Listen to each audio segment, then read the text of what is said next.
Shut up and sit down. Boom.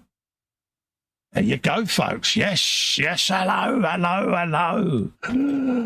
welcome. Yes, it's the Friday Frolic with me, Colin, Festa 67's workshop.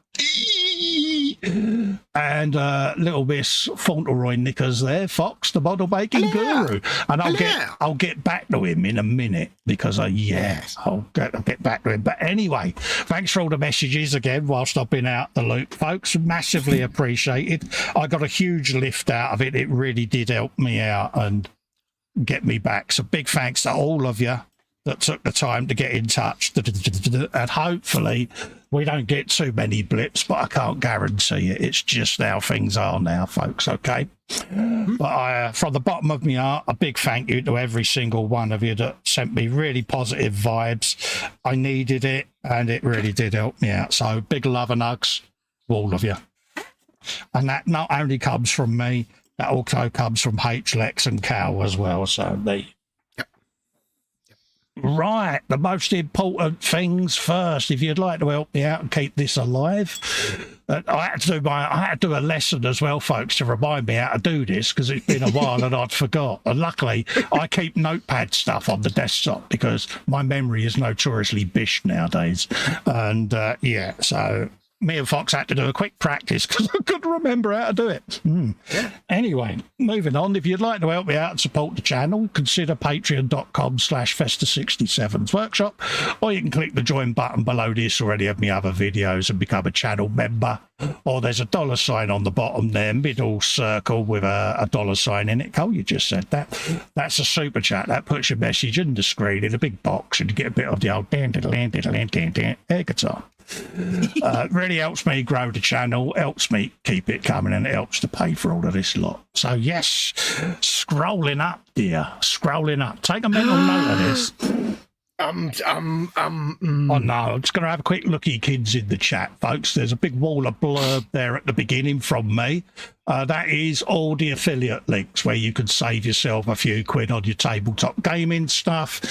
Head over to there, you can save, some of them are 25%, some are 15 to 25%.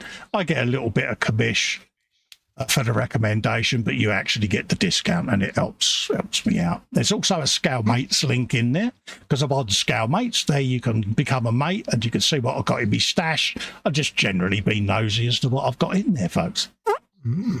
Looking at the chat, we got Bill in LWM Modelling. The boys are back in town. I see what he did there, mate. Yes, nice to be back, Bill. I hope you're keeping well, mate. Yep. He says, welcome back. Nice to be back. Jacqueline is in saying good evening, Colin. Hello, Jackie. Big hugs, darling.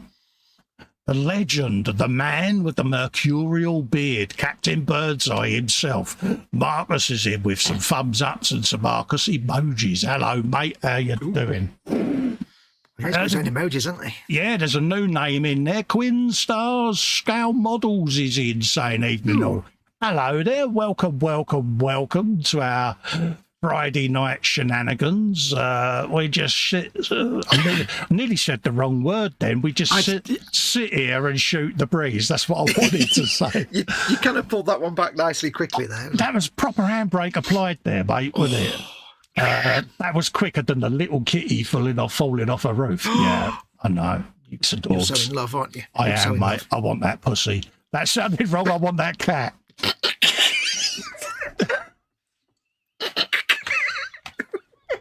Because the best bit is nobody knows what you're talking about, so they just how long did that last? 4 minutes? Minute, 2, yeah, you know what I mean. But anyway, yeah, we just sit here gooning around, chatting to all you lot, because this is all about you at the end of the day, this show. We didn't just sit here, we can shoot the breeze and just chill out. So yeah, hopefully you've all had a nice week and you have a nice weekend coming up. Talking to Guru, he's in the chat saying hello, Squiggles. Quinstar says hello to me. Hello, mate. JC Bricks and Builds, aka James. Evening, morning, Colin Fox, and all in chat. Festa Foxx hugs. Glad to see you back at the bench. Yes, I've had a couple of little trips in here just to try to get back into it. And I did a long sesh the other day and kind of overdid it, so I stepped back again for a little bit. So I'll do a couple of hours show tonight, and I'll gently ease back into it because it's just I'll drag myself down for the show today, and I'll go back up as soon as it ends. So yep. And what have we got? PJ's in says, welcome back, Colin. He says, really missed you. Oh, thanks, mate. That means a lot, PJ. And thank you, PJ, for all your messages as well, mate. You don't realise how much you help at times, mate, but big manly hugs from a distance. No belt buckles involved, mate, but you know what I mean. Belt buckles at least a metre apart. Absolutely. Bobbins is here. Welcome back. He says, missed you loads. Oh, he says, and the well-spoken sidekick. So this is what H calls him. She calls him the well-spoken man.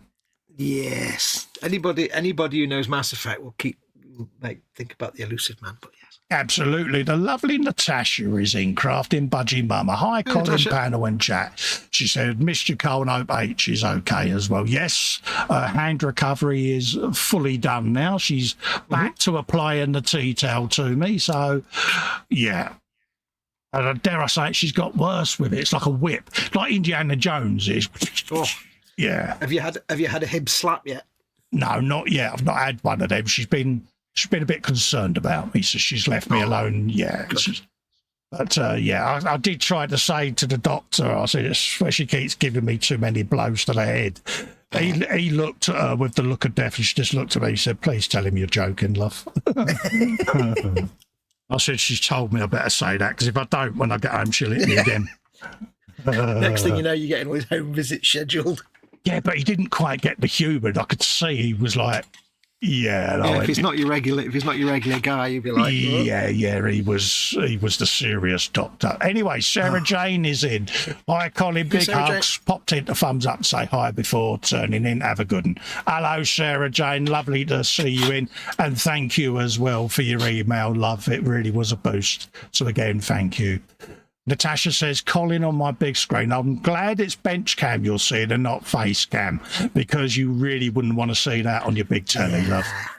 I know what's just off screen. Rather, I am aware. I've been told what's just off screen. Yeah, it's a bit warm in here. That's all I can say. Ron is in. Ron Hettam says, Colin, he says, good to see you back, mate. It is really good to be back, mate.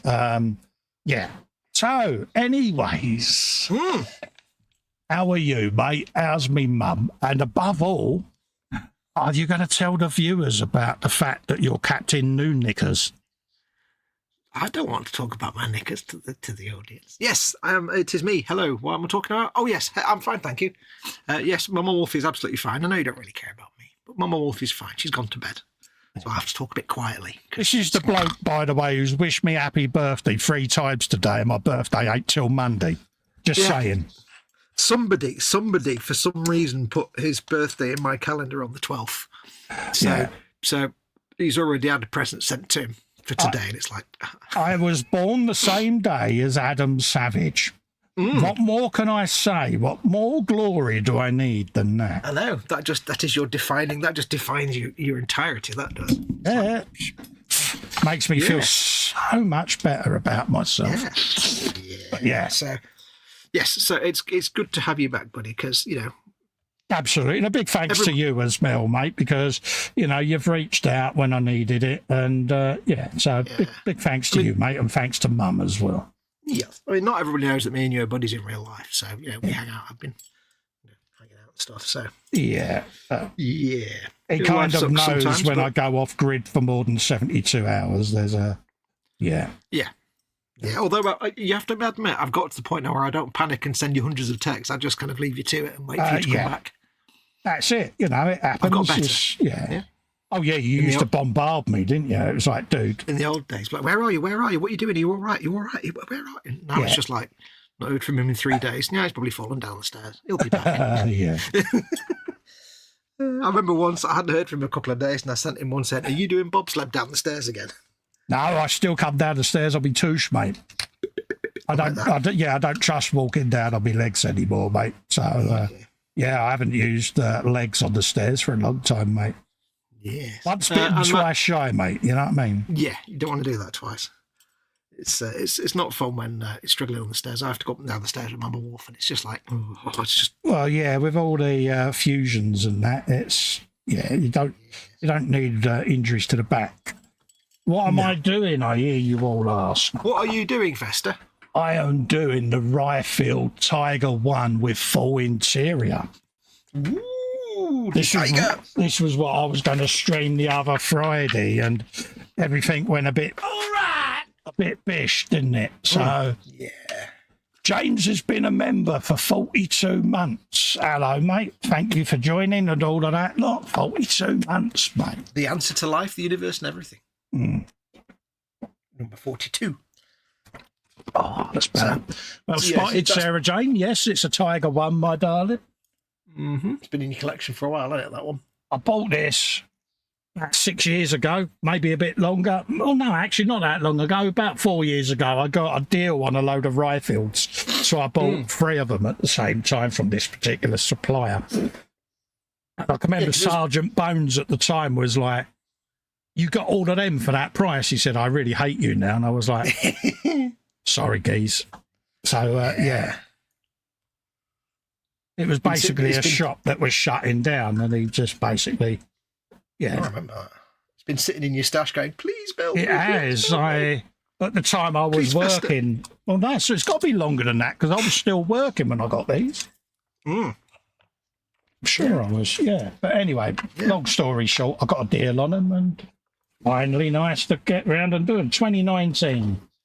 These came out, so it's about years ago. It's about right because it literally I got it as they came out, so I got a set of 3. Not one, not 2, 3. 3 for £1, nearly. Yeah. So what are you doing, Fox? I hear everybody ask. Yeah, what are you doing, Fox? Yeah. I'm building that kill rig that we were doing the kill rig, aren't you? Yeah. That was doing a few weeks ago. Because are you priming squig widge? There's no wedge. It's wedge free. It's wedge free. Oh, it's girl squig, is it? There's not even a little bulge for other parts. It's just. Oh, really? Oh dear. No, it's just smooth. Stealth squig. Yeah. So I was building this last time we hung out, but while you've been off doing other stuff as well, I've had the last few months I've had no mojo at all. So you've had a huge dose of CBA, mate, haven't you? Still have. It's just like Hopefully, though, with your new rig, you can at least alleviate one of the issues. Yes. Nice segue there. Yes, I've got a new computer.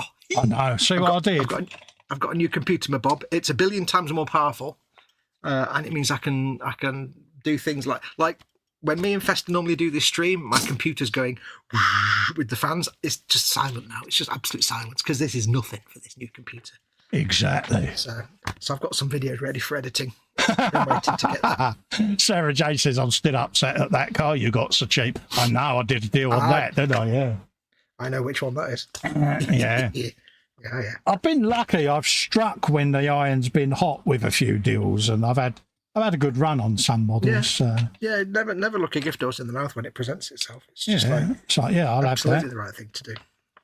You know, don't get me wrong. There are a few at the time where you're a bit brassic lint, and you're like, "Damn it, I'm going to have to let that one go," because yeah. But there's plenty more will come. There's always more that will come. Yeah. So I've been rather good. I've not really bought many kits. The last kit I bought, actually, no, it was 2. I got the DeLorean and I got the Chieftain, the Tackham Chieftain. Yeah. For a buddy build that'll be coming up at some point. So I thought if I get both of them now, I've got them and I haven't got to worry about not having the money at the time. So I thought, strike last the iron's hot, isn't it? Yeah, sorry. Yeah, that was the same reason I got this PC now, is that my old PC was still working, but I wouldn't be able to afford a new PC necessarily again. So no. I can afford it, I'll get it now and I'm done then, future proofed. So Well, that's the key. It's been the millstone round your neck now for a number of years, hasn't it? And Yeah. it's just got to that point where you needed to... It did the job, but it did the yeah. job noisily and slowly, and it wasn't great. Yeah, you just needed a fresh pair of drawers, didn't you, at the end of the day? And it's old, so, I was Are we still on about the computer here, or are we on about you? See what I did I'm going to leave that to the audience's bitter and twisted imagination, I think. You see what I did there? I see what you did there. Nothing's changed. I will still mock him mercilessly at every opportunity. Helps you to turn that light on, Carl, doesn't it? Mm-hmm. Couldn't understand why it was still so dark in here. It's because I hadn't put my bench lights on. Step 1, turn on the lights.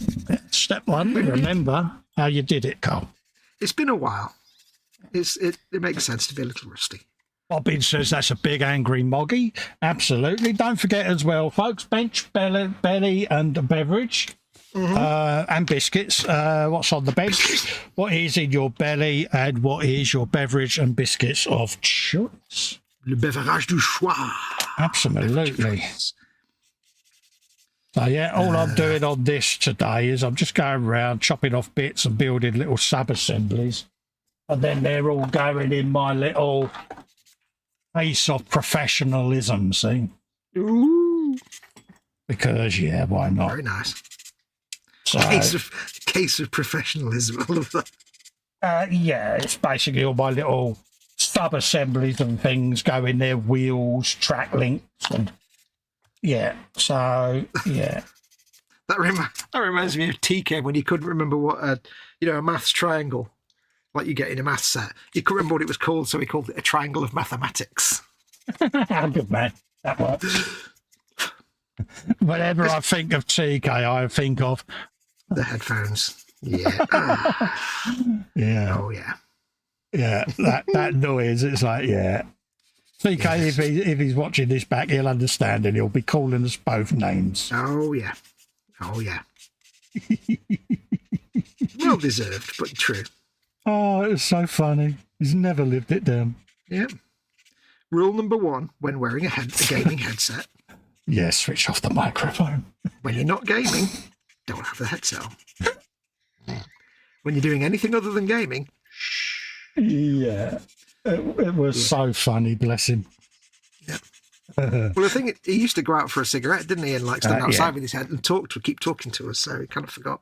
Back in the days when we all smoked, mate. Yeah, that's a long time ago. He was stupid and naive. Yeah. Yes. Now, you've got a new love in your life, haven't you? Have I? You have. Oh, what? You mean Xbox? No, as in small and black. Yeah, Xbox. Yeah. Yeah. Yes. No, small and black and fluffy. Yeah, I know. If you let me bloody finish the sentence, I would have carried on. Nothing's changed, folks. He still doesn't let me finish the sentence. Yeah, it's a game on the Xbox, yes.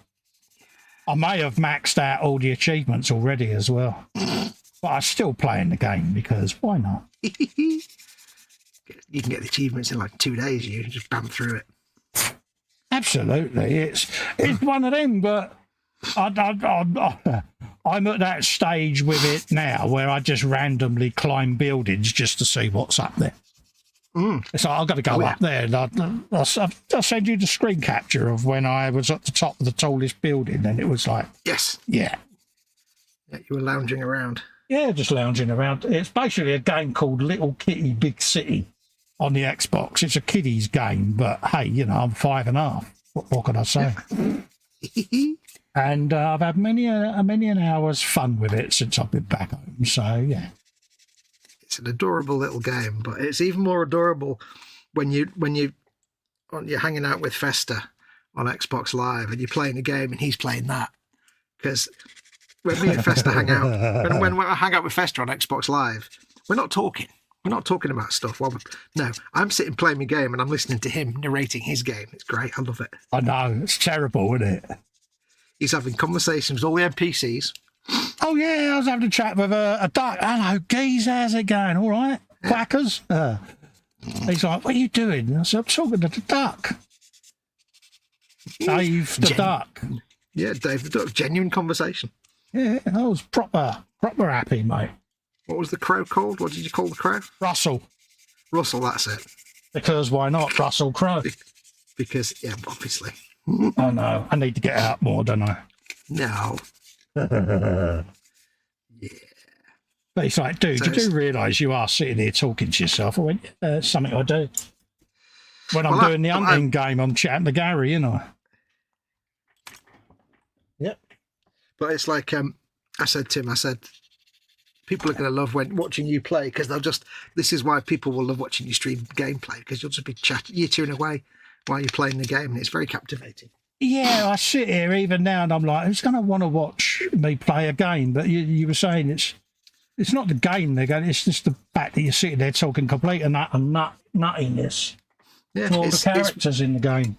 It's watching you tell yourself a story while you're playing the game. It's like, why not, isn't it? Yeah. Oh, bugger, it's broken something. I do get lost in that world because it's an alien world to me, that, you know, I mean, my last big gaming thing was PS2 and it's come on so much since them days. So I'm finding it, the open world stuff and the Unreal Engine side of it and immersiveness. Is that the word? Yep. I love fruit. Yes. Yeah. So that's where I can lose myself. And I was walking round the mountains and tundra in Bob Ross world in Alaska in the hunting game, and I just lost myself for hours. It's just something different, isn't it? Yeah, you were transported to a different place in a different time. I was, mate. Bobbin says, I watched a playthrough of that game on YouTube recently. It looked great fun. Oh yeah, it is, mate. I fully suggest you get it, Bobbins. Yep. It's like, up until it came out, Stray was the best game to play as a cat. Yeah. But I actually think that Little Kitty Big City is actually more fun. Apparently, there's going to be more added to the maps at some point as well. Nice. So yeah, I proper enjoyed it, to be honest with you. Yeah, it sounded like you were wittering away to yourself. There may have been wittering. Bobbin says, belly, Thai green curry, bench, P38 lightning, beverage, decaf coffee. Oh, nice one. Heresy. Decaf coffee. JC Bricks and Bill says, belly, crispy chicken breadsticks, chips and beans, bench, modifying a Revell 69 Camaro to a twin turbo monster, and a Tamiya 1.6 Africa Twin, beverage, cherry Pepsi. Oh, Africa Twin? Damn, mate. Yeah, it's an expensive kit, that. It's a bit of I hope you're taking your time with it, so. Yeah, absolutely. Yeah. Oh, fair play to you, mate. That's the one that Chris did, isn't it? Yeah. Models. It is not a small. No, it's the price. Device. It's the price of it that always threw me off, because it was like, yeah. It's like, well, that's the thing with Tamiya bikes, isn't it? They do like the typical stuff and the average, the reasonable stuff, but then they do the top tier stuff, top tier kits. I think the Twin's a couple of £100 now. Yeah, something like that. That's where you get all the like working pistons and full chain and everything, isn't it? Yeah. It's kind of insane. It's really. H24, which is one of them. H24. Have you some of that or some? Nah. So what have we all been up to in the real world out there then? Any of you, have you bought anything? Have you treated yourselves? Yeah. You broken anything? Yeah.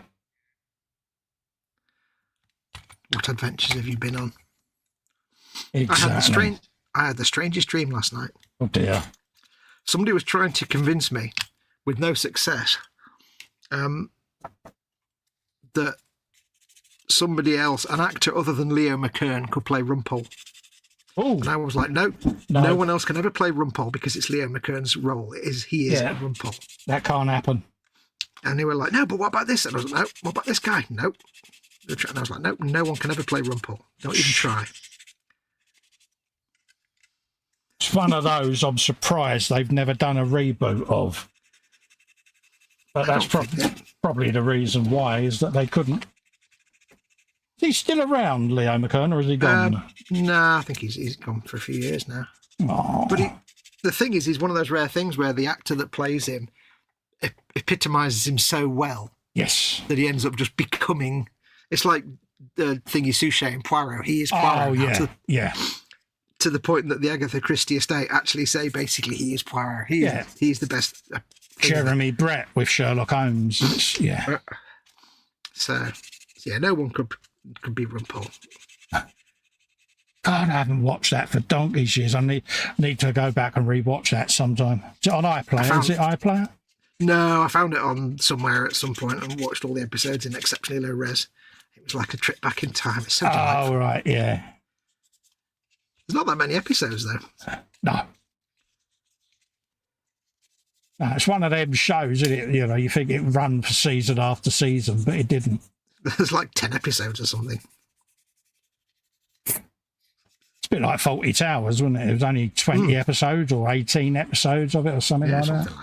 Something like that. People think it went for years, but it got saturated on TV, didn't it? Yeah. Where are we? PJ says, belly margarita pizza with mushrooms, jalapenos and chorizo. Bench, a 500 scale Bandai Space Battleship Yamato. Yeah. Beverage, JD. Biscuit, fruit, shortcake, balloon, silver, baboon, James. Nice. I must do my... You've got a Yamato as well, haven't you? Space Battleship Yamato. No, I'm saving up for one, mate. All right. Yeah, I will do mine one day. It looks at me and I think, one day. Bobbin says, did you knock all of the plant pots off the walls? Absolutely, mate. I'm still doing it now. Yeah. That's why I climb up the buildings. I do all the ones on the balconies as well up there. Yeah. I got all the achievements. One of them was for doing the 200 plant pots or whatever, but I still do it. I even had to go at trying to do some hanging baskets to see whether they would knock off. I've even knocked off all the geckos on the shelf in the gecko shop because why not? Yeah, I've not got that far yet. I don't know there's a gecko shop. Yeah. I assume there is a reason for the rubber ducks and the floppy disks. Yes. Okay, good. I'll find out eventually. Yeah. Well, the rubber ducks, definitely. The floppy disks. Yeah. I think that's just a collectible. But all of that stuff I put in the playground. Yep. I just discovered that putting everything centrally in the game, just anything you come across, like you say, a floppy disk or a pair of scissors or anything like that, I just dumped in the playground behind the slide so I knew where everything was. Well, I couldn't believe, because he said if you ever play the game, you start off the game and at one point there's a crow that you talk to, but you pick up all these things, but you don't have anywhere to put them. So I was just dumping them in front of this crow. And then Colin says to me, he says, yeah, I'm just putting all these things in front of the crow for now. I'm like, oh, we're doing the same thing. I know. It's quite ironic, isn't it? Mm. But it's like, yeah, absolutely, yeah. Yeah, I soon discovered that the bike around the crow was getting rather full, so... Yeah. Yeah. James says, had it as a Christmas present, I just built the courage to make a start on it. Is Africa Twin. Good man. Happy days, enjoy. PJ says, I cut my fingernails last week, not been able to pick anything up since. Oh, bless. Yeah, it's always the worst that you cut your fingernails and then you get that itch. Yeah, mine kind of got nibbled away during stressful times, and yeah. I always get whenever I cut my nails, I always get them itches on my foot. You know, like on the big toe that you have to have a nail to scratch because it won't go away. Yeah, because it's on the inside. It feels like it's under the skin. I hate them, and it's always when you've just trimmed your nails. It's like, really. Sarah Jane says, I have the Jeremy Brett Holmes series on DVD. Oh, good girl. Yeah, H loves that show. My dad worked on that. That's right, because your dad was a cameraman, wasn't he? Back in the day. Yeah. I need to fill that with something, I think. Or is that something you never had an interest in getting into yourself then, dude?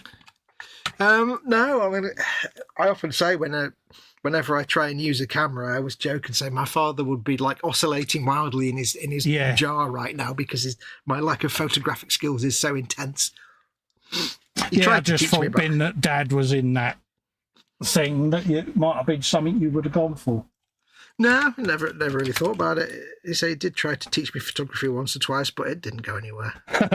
Yeah, did he do that thing out of Smokey and the Bandit? There's no way that boy came from my loins. My loins.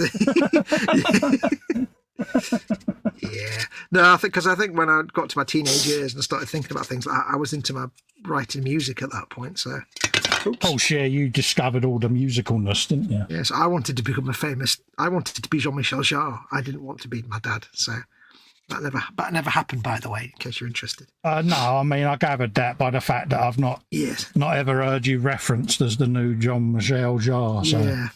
Yeah. So sadly, it got passed over. It never happened.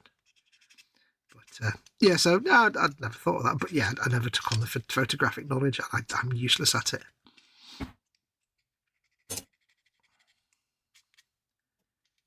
I watched a Craftsman video of like how to do like filming. Craftsman, and it was like, now I finally understand it, and I've forgotten everything you just told me. Excellent. It's all now been forgotten. Fantastic. It's all about the Craftsman. I'm going to need to fill those little lines in, but I'm not going to do it now. I'll do it some other time. I have to green stuff those.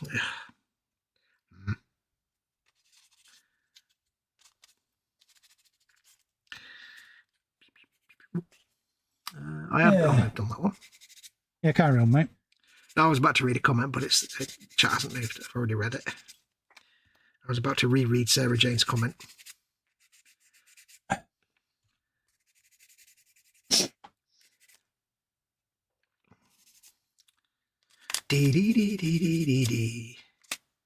Yes, I think viewers are in for a treat when you get round to eventually doing game streams. Yeah. They really are in for a treat. I will do it.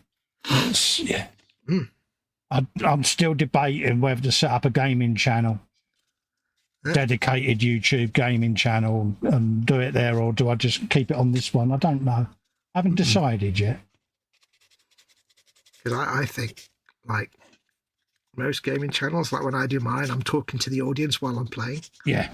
You'll be narrating. It'll be a whole different style. Yeah. You'll just be narrating quite happily to yourself. Thank you very much. It's like an episode of Jack and Nori, mate. It's just completely delightful. It really is. It's just so charming and delightful. It took me a while to realise why he kept sniggering. I'm like, what is he laughing at? Yeah, because you're just having this little dialogue and you're not even aware you're doing it. No. So I've got to ask, I said, what are you sniggering at? What have I done? He said, you realise you narrate as you're playing? I went, do I? It's like, you know, like if you give a little kid some action figures and they're having these conversations and big long, like, and it's like, you know, the kids just sitting there having these big conversations like with the figures, and it's like, that's what it's like. It's so adorable. I did tell you I was 5. I never doubted it.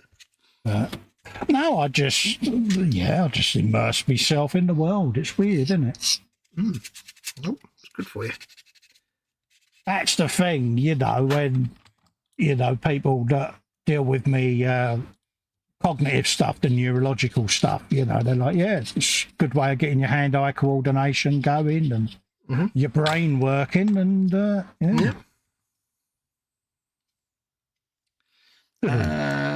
Jeff is in, says, hi, Fest 67's Workshop, Fox, Sarah Jane, PJ Lewis, JC Bobbins, and all in chat. So you've done it again. You've not introduced him in the correct way. It is. Because I'm leaving it for you to do. Our very own model-making community's Carl Sagan, the legend that is Sir Jeff from Mongoland. Candygram for Mongo is in. Now you can do it.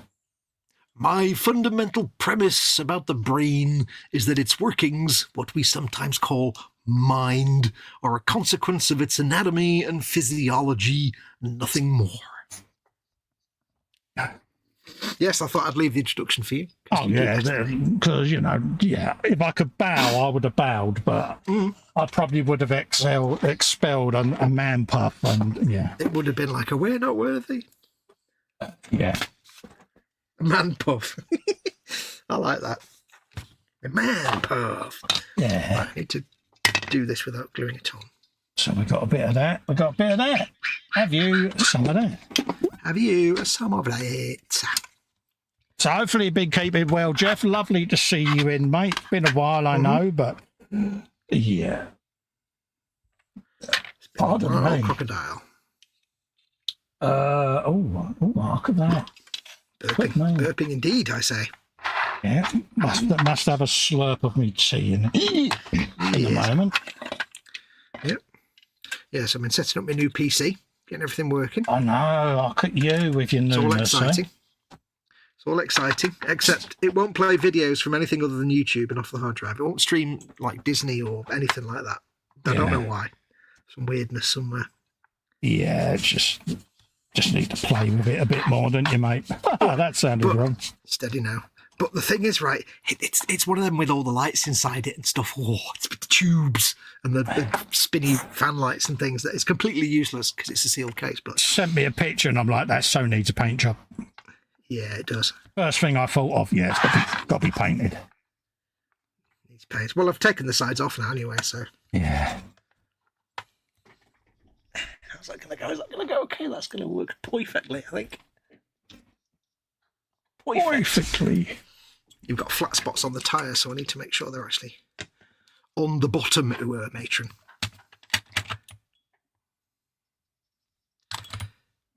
Always have a flat bit on your bottom. Jeff is saying PJ's been posting photos, so hopefully there'll be a Sunday show. I haven't heard from Dave for a few weeks, so I sent him a message asking whether he was about the weekend, but I've had nothing back, so hopefully there'll be a Sunday show. We'll see. He locked himself in his shed by mistake and he's been trapped for weeks. Yeah, he's probably been trapped. That's it. Or the spiders are holding him hostage.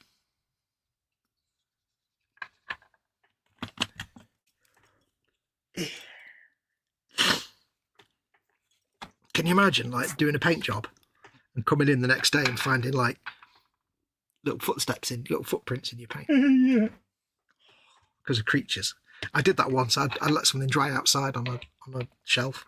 I sprayed it with a can. And I came back and the little footprints going across this. I was like, oh. I left them in the end. None of them in yet, because I haven't put any of the interior in, so I don't want to risk it. Risk it for a biscuit. Can I go up there? Right, so I think I've got my flat spots right. That's good. I'm not gluing the hitch to the dude until after painting because it's going to be easy to paint him and that separately, I think. Yeah. It would seem to be the sensible thing to do. Yeah, I've got other gubbins. Gubbins. Yeah.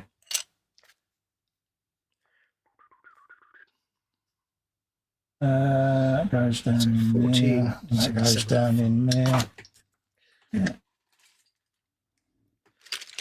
I'll turn my microphone off in a second because I've got noisy things to open.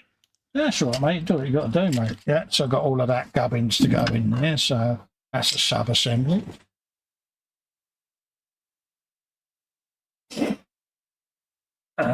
What else is there? I can put the engine together in a minute and get that started. Let's just build that other fan unit and then we can pop them both in their box for safekeeping. Get back in your box. Which bit is that? That's that. So we'll do another one of them. This I bought this kit from Cy Reynolds, so he's very handily already removed all the bits from the sprues. Yeah. Which saves me a bunch of time, but it does mean that I don't know which piece is which. There's a lot of piece recognition I'll have to do. Oh, you're confused, are you?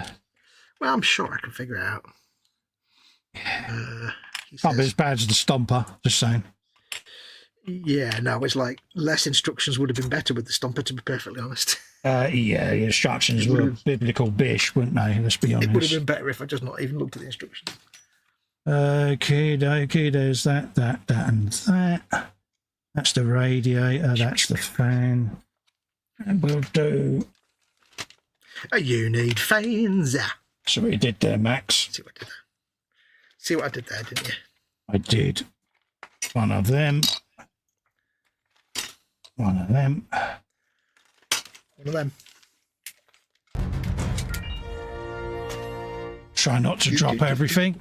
Candy Graham has put in a $10 super chat. He says a few drachmas for the new resin printer fun. snacks or whatever you want. Yes, I am putting everything into a kitty for the resin printer fund. So it's all going into a separate account that'll pay for that because, yeah, that's the next big thing. So it's all going to get put to good use, put it that way. The best use to put it to is the good use. Yeah, because there's a couple of STL collections that I've recently acquired that I'll print out that are, I think, going to be quite unique. So. Oh, yeah. And how? Yeah. So, absolutely. So, yeah, that'll be the big test of the new setup. So, you're a big test. Absolutely, mate. That's that one. Ooh, that means that I don't need that. I'll try and do this without feeding the carpet monster. Don't feed the carpet monster. I did that earlier on just before we went live. Literally, the first piece I picked up pinged on the floor.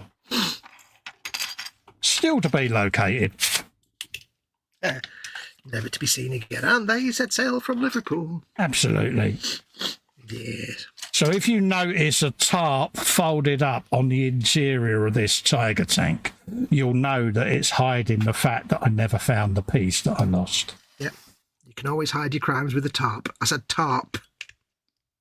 And mate, far be it from me, mate. I'm not questioning what you said. Penny's pit stop is in evening, or should I say morning? Good evening, Penny. Welcome, welcome, hello. Welcome to our little world. I've heard your name before, love. So yeah, welcome. I've watched a few on that channel, I think, if I remember. So yeah, welcome to our little world of nuttiness, basically. Mind you, both of us have been quite professional so far tonight because we've been out the loop a little bit, and I wouldn't say adulting, but we've been a little bit more professional than we normally are. So yeah, it's like we're kind of wearing the trousers halfway up to the waist. I mean, halfway up to the upper chest, halfway, big old man pants, but not all the way up. No, we haven't got the braces back on yet. No. PJ says to Penny, he's doing good. How are you?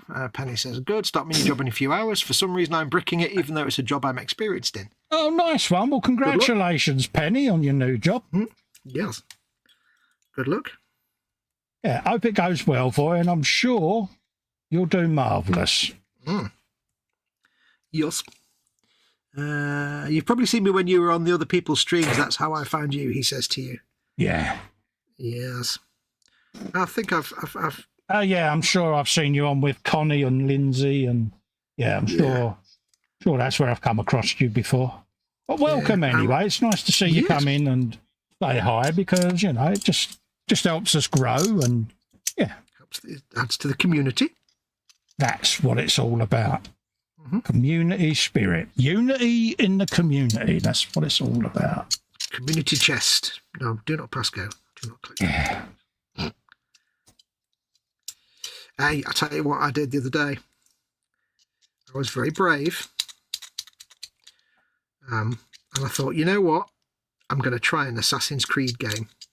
I noticed that when I looked at the Xbox, I thought, hold up a minute.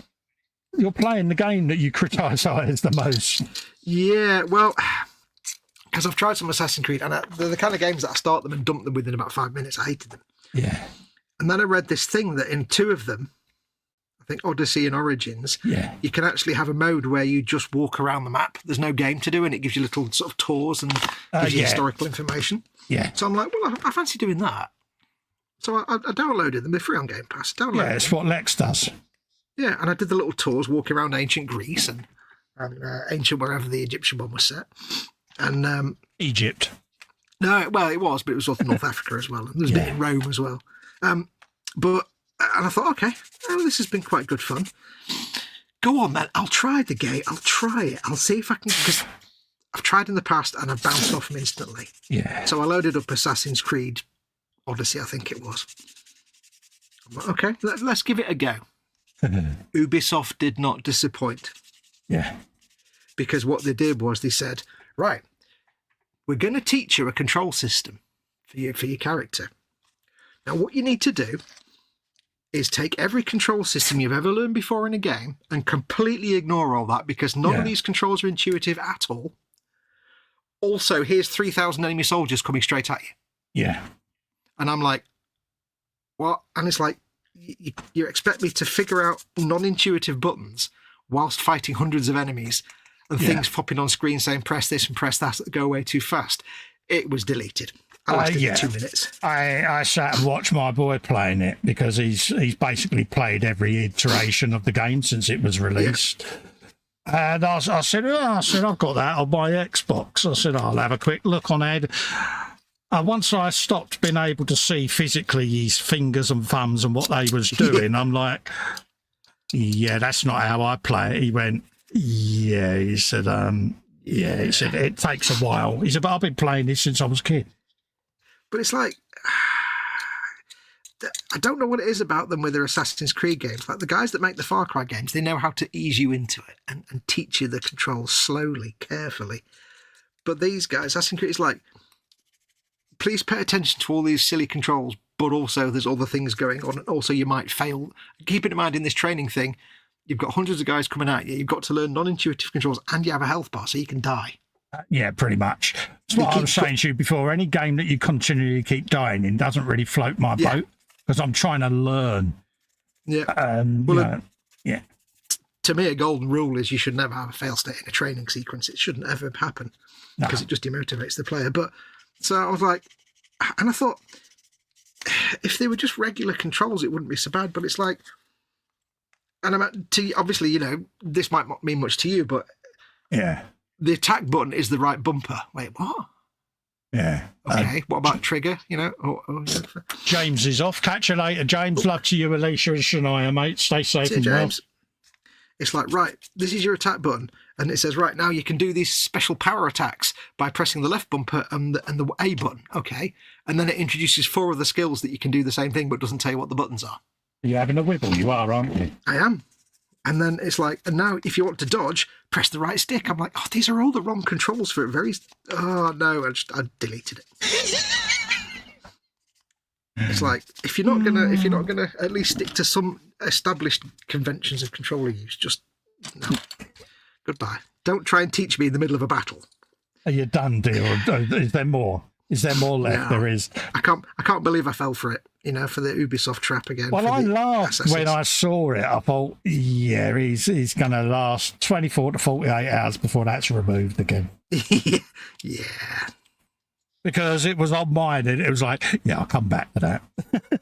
Yeah. Well, it's even silly little things like in the Odyssey one where you can do just the walking around the landscape, which is quite chill and actually quite good. Yeah, that's what I like to do. I like to try to learn the surroundings or the environment at my own pace. It was a little guided tour of how they do mummification and stuff. And even there, they don't do normal things like, it's like the third-person game, but they say you can pull the left trigger to go to first person if you want. Okay, brilliant. But you have to keep it held in. So really, yes. Yeah. So, yeah, they were deleted. Instantly. Oh, no. It's like, really? I'm absolutely certain that the staff that make the Assassin's Creed games have no contact with any of the other Ubisoft staff at all. Because they do such a great job in Far Cry. And still going. And I don't know. Go on, go for it, mate. Get it out your system, dear. It's gone. It's out. Such nonsense. They make Rockstar control schemes look logical. Oh, really? Oh, yeah. Yeah. I often bounce on.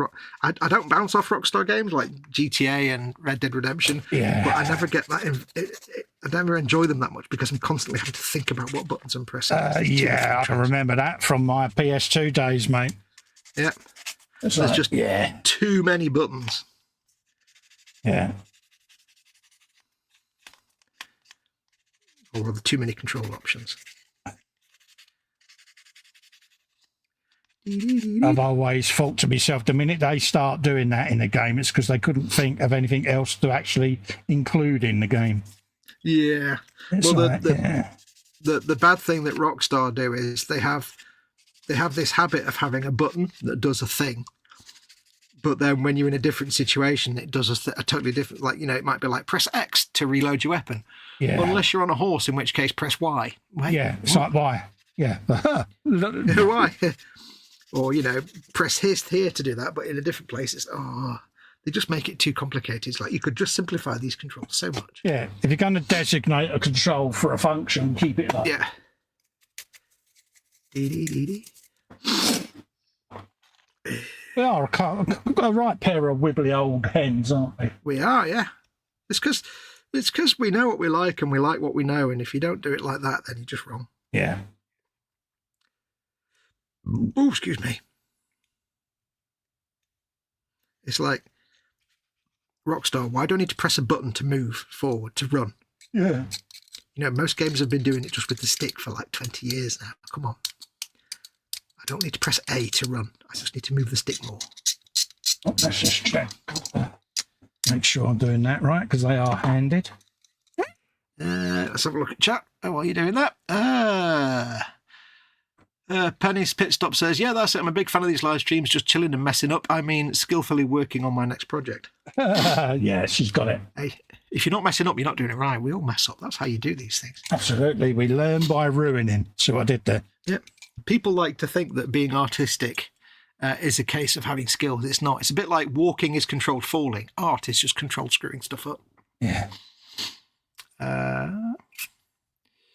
Take car, says Penny's Pit Stop to James, and then says care. Scale Model and Chaos says Belly Mackie D's. Yes, I had McD's for dinner tonight. Oh, nice. Chicken share box and 2 lots of large fries. I had whatever that new burger's called, 3 of a kind or something. I can't remember what it's called. The big stack it one, yeah. Yeah, the one they change every 2 weeks. Yeah. And then I had a quarter pounder and some fries. Mama Wolf had a tiny, she says a bun. She calls it a bun. It's a cheeseburger. Yeah. And a portion of cucumber strips. Oh. Bit healthy for her. Bench 172nd B24 Liberator. Bevy energy drink biscuit. Mine got Mackie D's chocolate and raspberry pie. Oh, nice one. Mm-hmm. Hey, I'll tell you what. Do you know what's really good at the minute? What's that, mate? Subway. They've got, they do their foot-long sandwiches. Yeah. They've got 2 foot-long desserts. Oh, really? One of them is a foot-long cookie. Brain freezes, then, yeah. It's just like it's like one of their cookies, but it's long. It's about 3 inches wide and just straight. And the other one is a foot-long churro. It's just like, oh yeah, comes with caramel dip, and it's like a stick. It looks like a cactus stick, but it's obviously like a donut. A foot-long churro. I'll have that all day. Thank you very much. Oh yeah, all day long, mate. We're up to. Jeff says, I visited the National Video Game Museum. Yes, it's a real thing. Last weekend, I felt really old because all the exhibit items were younger than me and many were called artifacts. Oh, God, yeah. Yeah, I've got to decline the comment then, Jeff.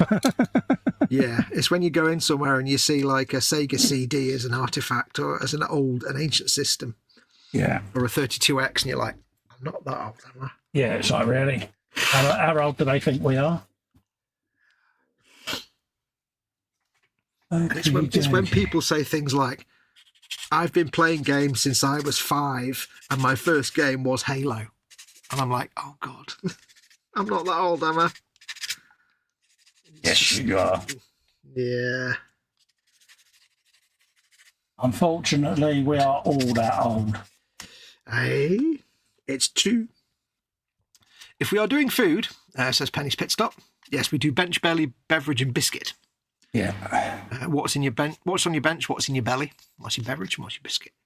If we're doing food, bench and drink, I'm about to cook a fry-up, Airfix Shannon lifeboat on bench and coffee for drink. Hey, I nice know one. It's just gone midnight, but I'm up for work. Absolutely. Now, there is only one rule with bench and belly, though, dude. You have to give the filthy details of the food. Oh, yeah, we need to know it all. Yeah. We are. Yeah, you can't just say fry up. You can't, it's like you can't just say pizza. We need to know what pizza It's going to, proper fry up's going to be what? Bangers, bacon, hash browns, black pudding. Beans, black pudding. Beans. Sausage. Eggs. Bacon. Yeah. Did you do bacon? We did bacon. Yeah, I did bangers and bacon, mate. What about when you used to get like a gammon or a chunk of steak? Yeah. Oh, yeah, gammon fry up, yeah. I want a greasy spoon now. Oh, yeah. I was in a Discord the other day, and they were talking about pizza toppings. It was the usual pineapple and type conversation. And somebody said about gammon, and I'd never thought of it before, but everybody in the chat, in the Discord who wasn't British said, "What's gammon?" Really? Yeah. And it was like, it's like fat bacon. Okay. Yeah. They were like, okay, I get it. It's so nice though, isn't it? Oh, yeah.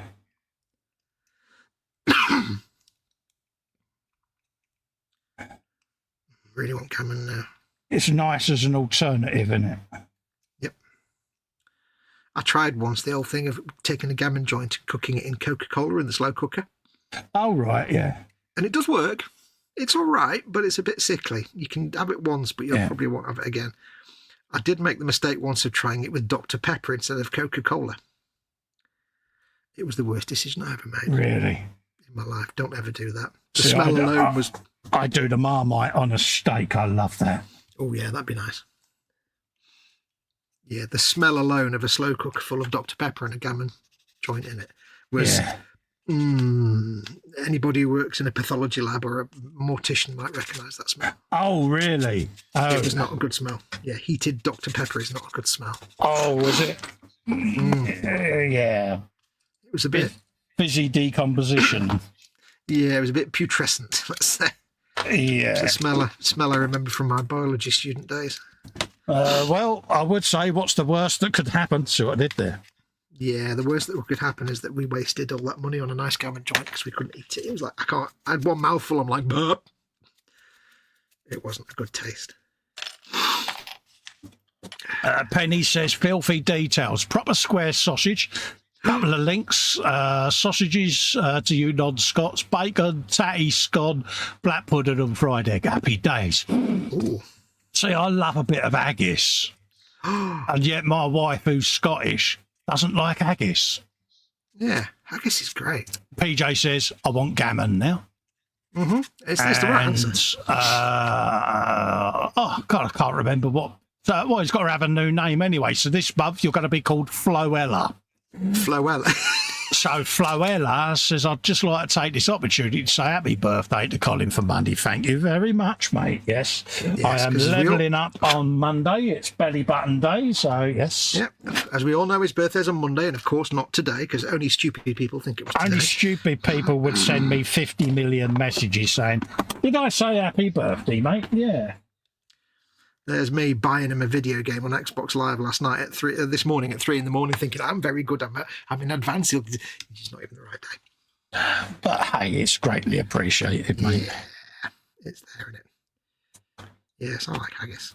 I never forget. I've always liked haggis because my dad came from Glasgow, so yeah, it's kind of you kind of grow up with it. I love a bit of haggis. I've always liked it, but I'd never experienced up at that point, I'd never experienced what I assume is true Scots haggis because a friend of mine went to Scotland and came back and he went to a little tiny butcher shop. Oh, right, yeah. Where they grow haggis, and they literally like farm them by hand and chase them around the hill and stuff. Baldrick, our old apprentice, I said, tried to sell him tickets for haggis shooting. Yeah. Bless him.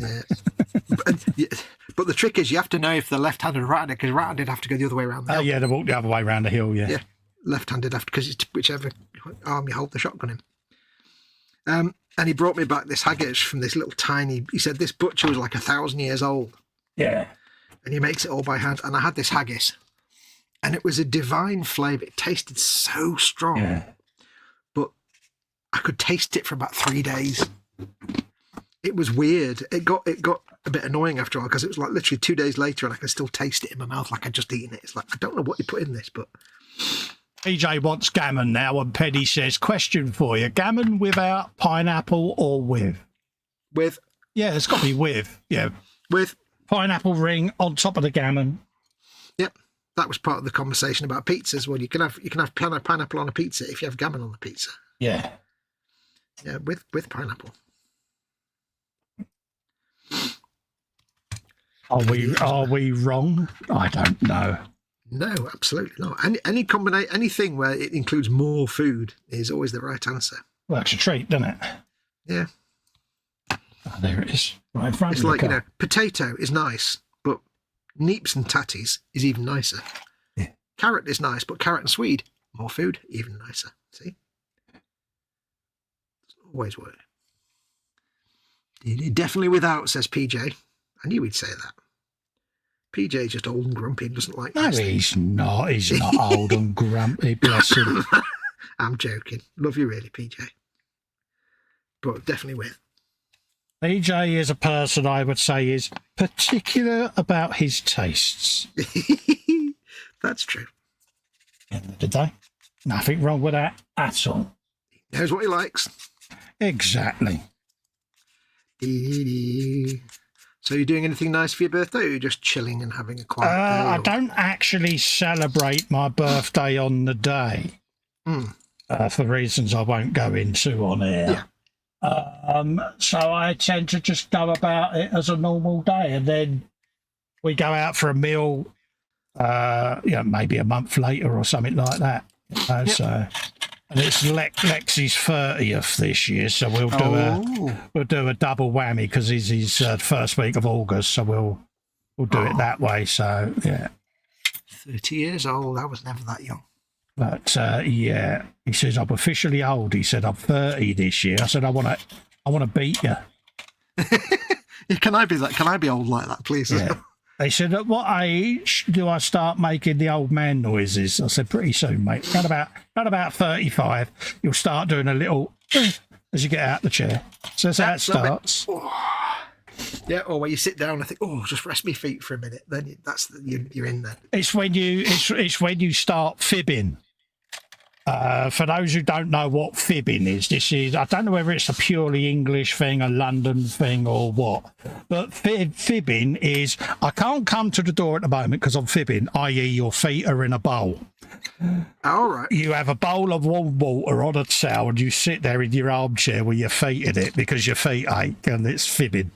Yeah, I have done that. And I've done fibbing during a live stream. I've had the bowl on the bottom drawer of my toolbox, and I've sat there and done a live stream before fibbing because, yeah, the feet are in the bowl. So much so that the wife has spotted a bowl that's got massage jets in it, and she wants to get me one because nice. Because my feet inflate diabetes in it, and yeah. You try to get a bit of relief any way you can. So. I remember this is quite a few years ago, but from out of nowhere, because I've for the last 30 years, 25 years, I keep forgetting how long it's been. The last 25 years, I've always basically religiously worn Converse sneakers, high top sneakers. That's right, yeah. Red high top sneakers. And I've worn them for 25. I don't know why. I just did, and then I used to wear combat boots. Because you once thought they was young and trendy. No, I don't know why I started. I just did, and then since I don't know, late 90s, and then I've just always worn them. Yeah. But I went to Alton Towers one year, and I'd only been wearing sneakers for about a couple of years at that point. And of course, it's all day walking around on hard stone and concrete. Yeah. I was in absolute agony when we got back to the car. Obviously, my feet hardened up over the years, but it's like, because it was like I was. Did you do the John Wayne walk? It was like, yeah, on the corners, on the sides of my feet. Anyone who wonders what the John Wayne walk is, it's the walk you do when you're trying to break in a brand new pair of Dr. Martens. Oh yeah, yeah, yeah, because you don't want. It's always around the heel, isn't it? The back of your heel and stuff. Yeah. First thing I used to do when I got a pair of Martin boots, I would put them on and I'd dive in the shower. I'd just stand there in the shower with my Martin boots on, get them nice and wet and supple, then let them dry out while she was sat there on your towel. Job done. The thing that got me right, that really grumped me off, was I used to wear combat boots, I used to love wearing combat boots. And so after many, many years, I thought, you know what? I'm gonna regress a little bit. I'm gonna get back into wearing because I had a couple. I'd found a couple of the classic German army shirts that you used to get from the dolly shops, you know, the like army surplus shops. Oh right, yeah. And I'm like, I could get back into this kind of combat gear like I used to wear when I was younger. So I got myself a load of the green German army shirts. Yeah. And I went into Manchester and I got myself, for the first time in about 15 years, 20 years, a pair of paratrooper boots, like used, right, yeah, proper second hand, and they were a perfect fit. I was like, "These are amazing! It's great." They just happened to fit me perfectly. And then I did the moonwalk home, because when you wear light shoes and you suddenly wear heavy boots, you feel like you're walking like. Yeah. And I thought, and the skin on the back of my heel got a bit worn, like with new DMs. So I'm like, okay, I'll have to wear these in for a bit. So I'll have to like put some plasters on on my back of my heels and stuff. And then like within 3 days, chocolate velociraptor happened, and the world stopped and caught fire, and everything stopped. And so for the next year and a half, 2 years, I didn't have to go anywhere. No. So I didn't wear them. And now I'm sitting there, and because I didn't need to go anywhere, I spent 2 years walking around barefoot. Yeah. So now it's like, I think there's no way I can ever wear these, because my feet will have become so delicate and feeble over the last 2 years of not wearing. It's hard enough just going to the shops in my sneakers now. It's like, so I never got to wear those paratrooper boots. You've basically got old maid's feet, haven't you now? Yeah. And I even went to the trouble, which I had on my original boots from when I was younger, getting a dog tag and like wrapping it round the strap on the back and having it so it's on the back of my boot. You know, oh well. I might try them one day, but I fear my entire feet would just fall apart. Yeah, your feet will be flayed, mate. Yeah. I'm not sure how I'd get around that. They're very nice boots. Only slightly. That's the thing, I don't go out enough to warrant it. You know, it's... Yeah. I remember the fond days of having big clunky feet that made lots of noise and a dog tag on the back. Like, do you remember Blakey's? Yeah. You'd always have a big metal old set of Blakey's or a set of quarter tips in your shoots. Yep. Sounded like Fred Astaire walking down the road, didn't you? Rat-a-tat-tat and all of that. Well, you see, when Blakey's were a thing, I was too young because I was at school. So what we used to do is get a load of paper, get a load of what they call the little pins, push pins, the little metal drawing pins, tacks, drawing pins. That's it. I can't get the words out. Drawing pin, and just push them into the sole of your shoe. Yeah. Which was great, but they'd fall after about an hour, and also they'd just end up with your sole of your shoe falling apart. Yeah. But you'd make little clacking noises. Things we did, eh? Yeah. You'd be like, oh, drawing pin, I'm going to keep that and keep it in my desk, in my school desk until I get more.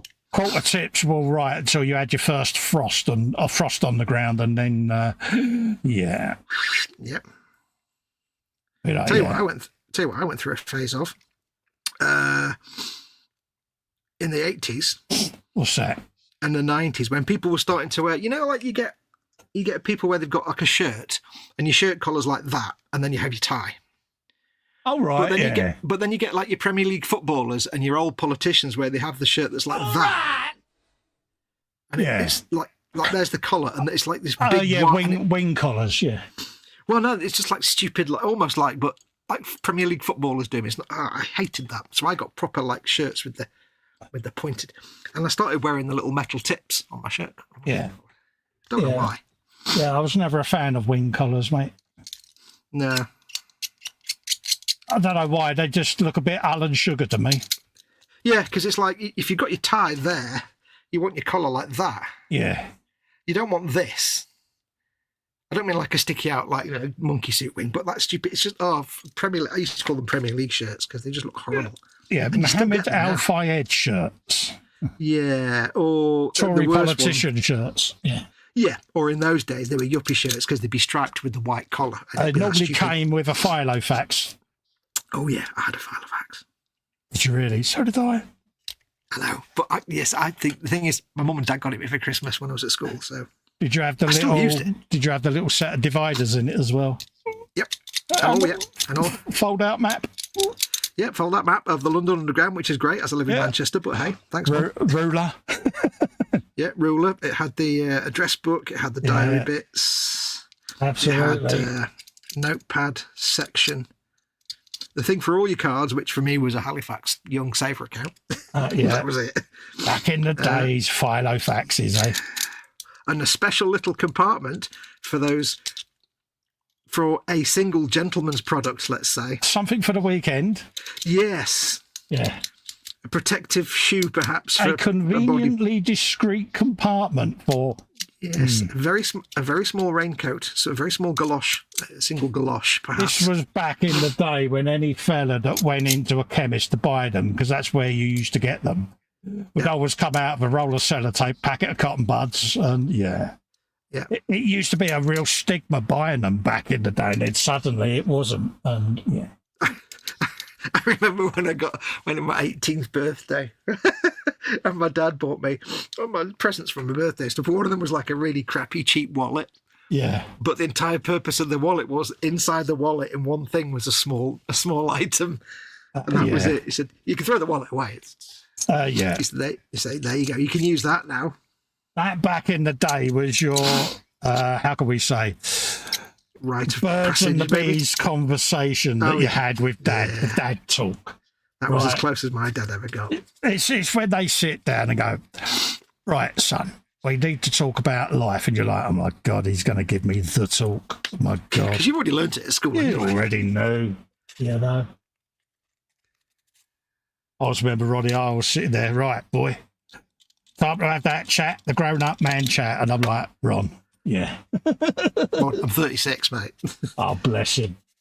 Yeah. Full pigeon head was engaged as well. It's like, oh, bless him.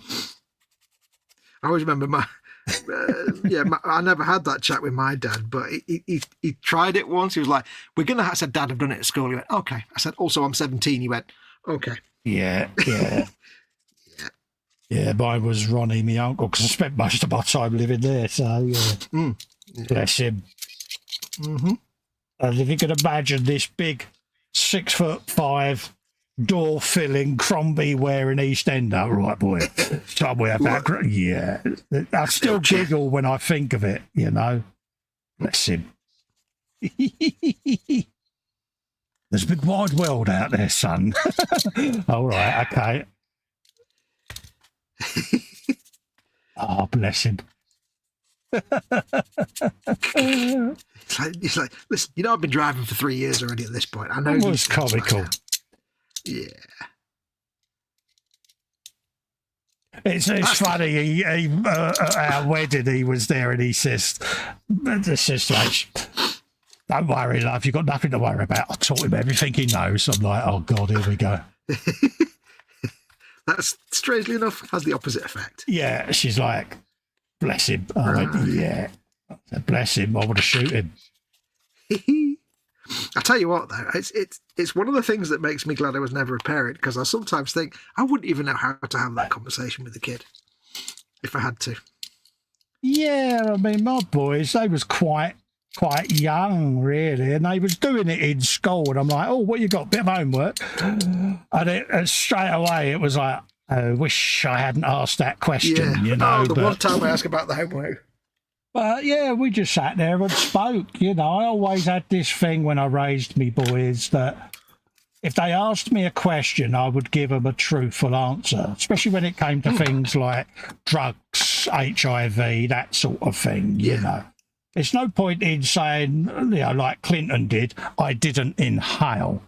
You know, that's what they are. This is what they do. This is why people take them. I'd prefer it if you didn't.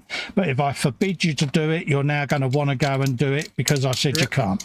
So it's your choice. I'd rather you make the right choice, but hey. Yeah. Any kind of subject that's a hard life decision type subject. Yeah. And that was it, really. You know, I must admit, I'm not saying it just because, you know, they're my boys, but they never went that way in life, you know. They turned out to be really decent fellas, you know, and I respect that, to be honest with you. So, yeah.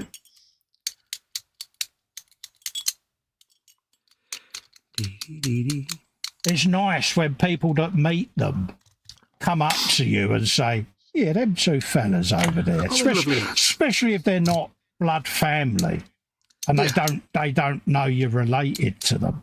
I go, oh, they're two fellas, they're nice fellas, they are. You know, I bet their parents are proud of them. What makes you say that? I normally say, and then they go into this thing, and I go, I'll let them know later, it's my son's.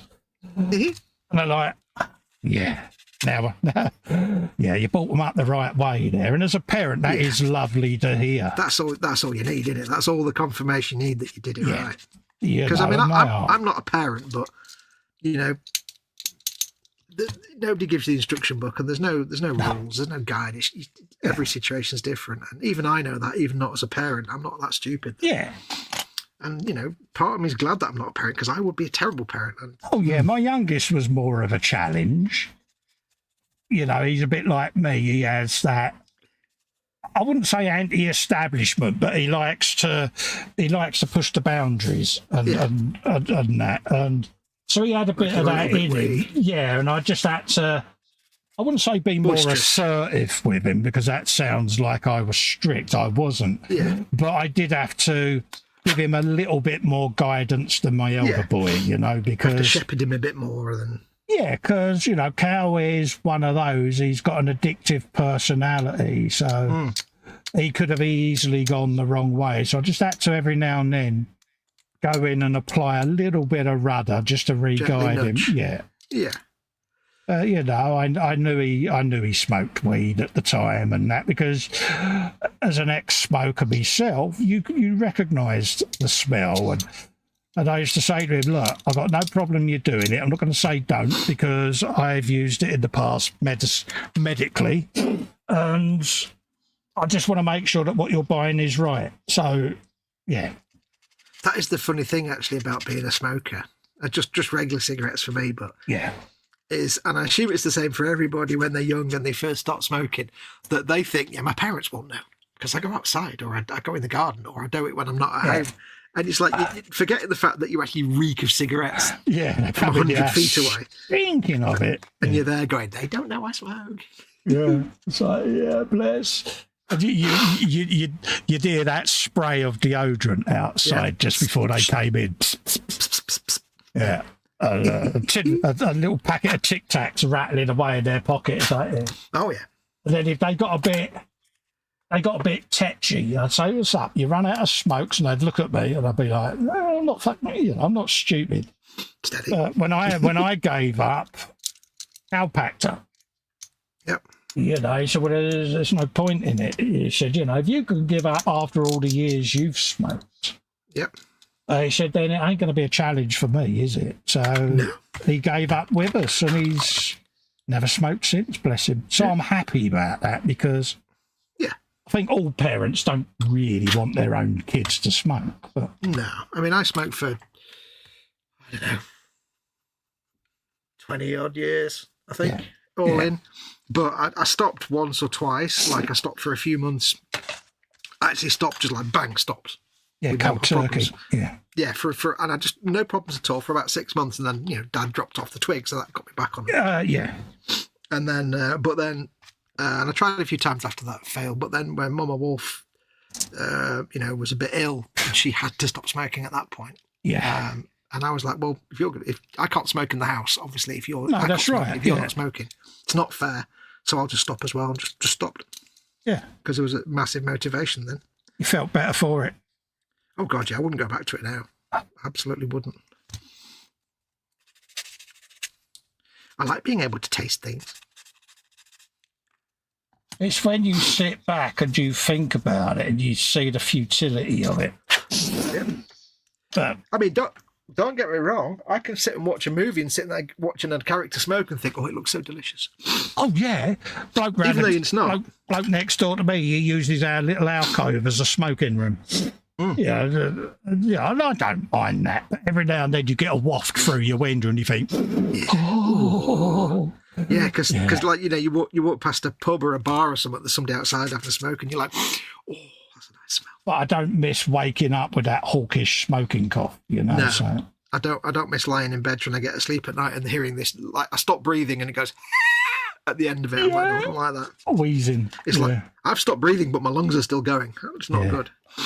It's the one thing H says it used to bother her when I was asleep was my wheezing, gurgly breath, and Yeah. You know, it was like he was underwater. It was horrible to listen to. She said, I don't miss that. I said, but you never said. Huh? Go on.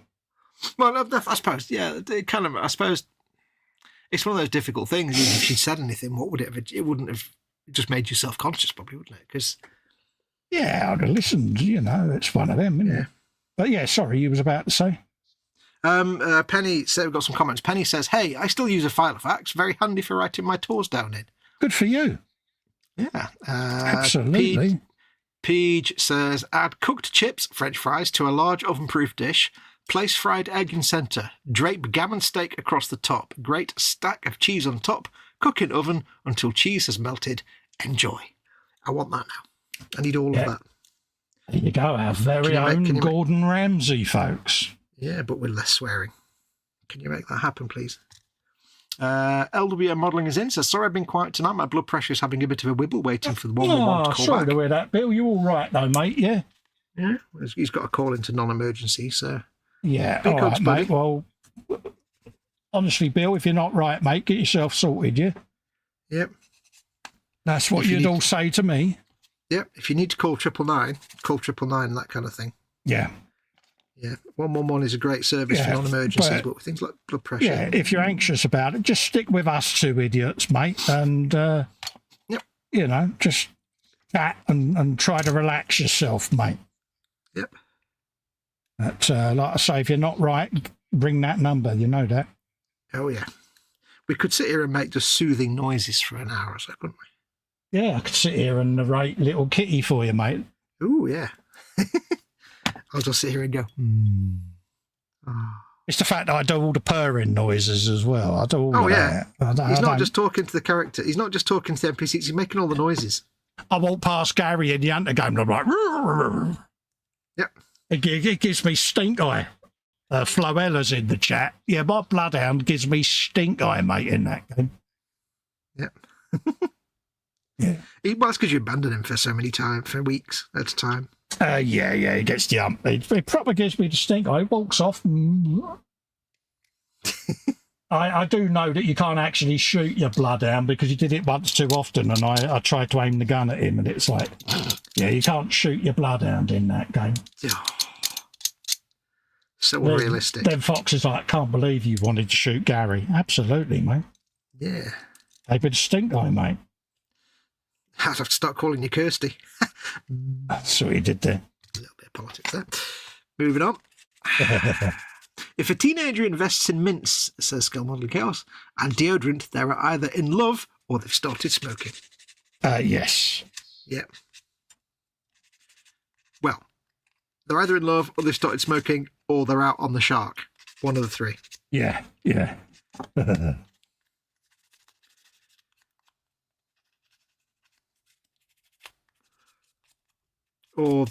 Or they're only a recent driving test passer and they've already been pulled by the police for being a bit wobbly on the roads and they're getting really nervous about it. I did that. Right, yeah. The day I passed my driving test. Came home. Dad let me borrow the car to go and drive somewhere. And I was going round a roundabout, and of course I've just passed my test. So I'm a bit nervous on the roundabout, a bit wobbly, and the police pulled me over. Yeah. Because my passenger had a can of Coke in the hand.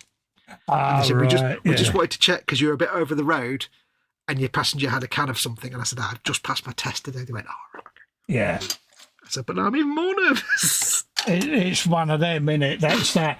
When you see a driver that's got a copper behind them on the road, they all do that, trying to look as if they're not up to anything as they're driving. You know, they go back to their driving lesson 10 to 2 on the steering wheel and pass the wheel through thy hands as you navigate the maneuver. Yeah. And the coppers must sit and laugh at that when they see it. Oh yeah, the number of people that it's like police spend their entire life driving around with people driving at exactly 30 miles an hour. Yeah.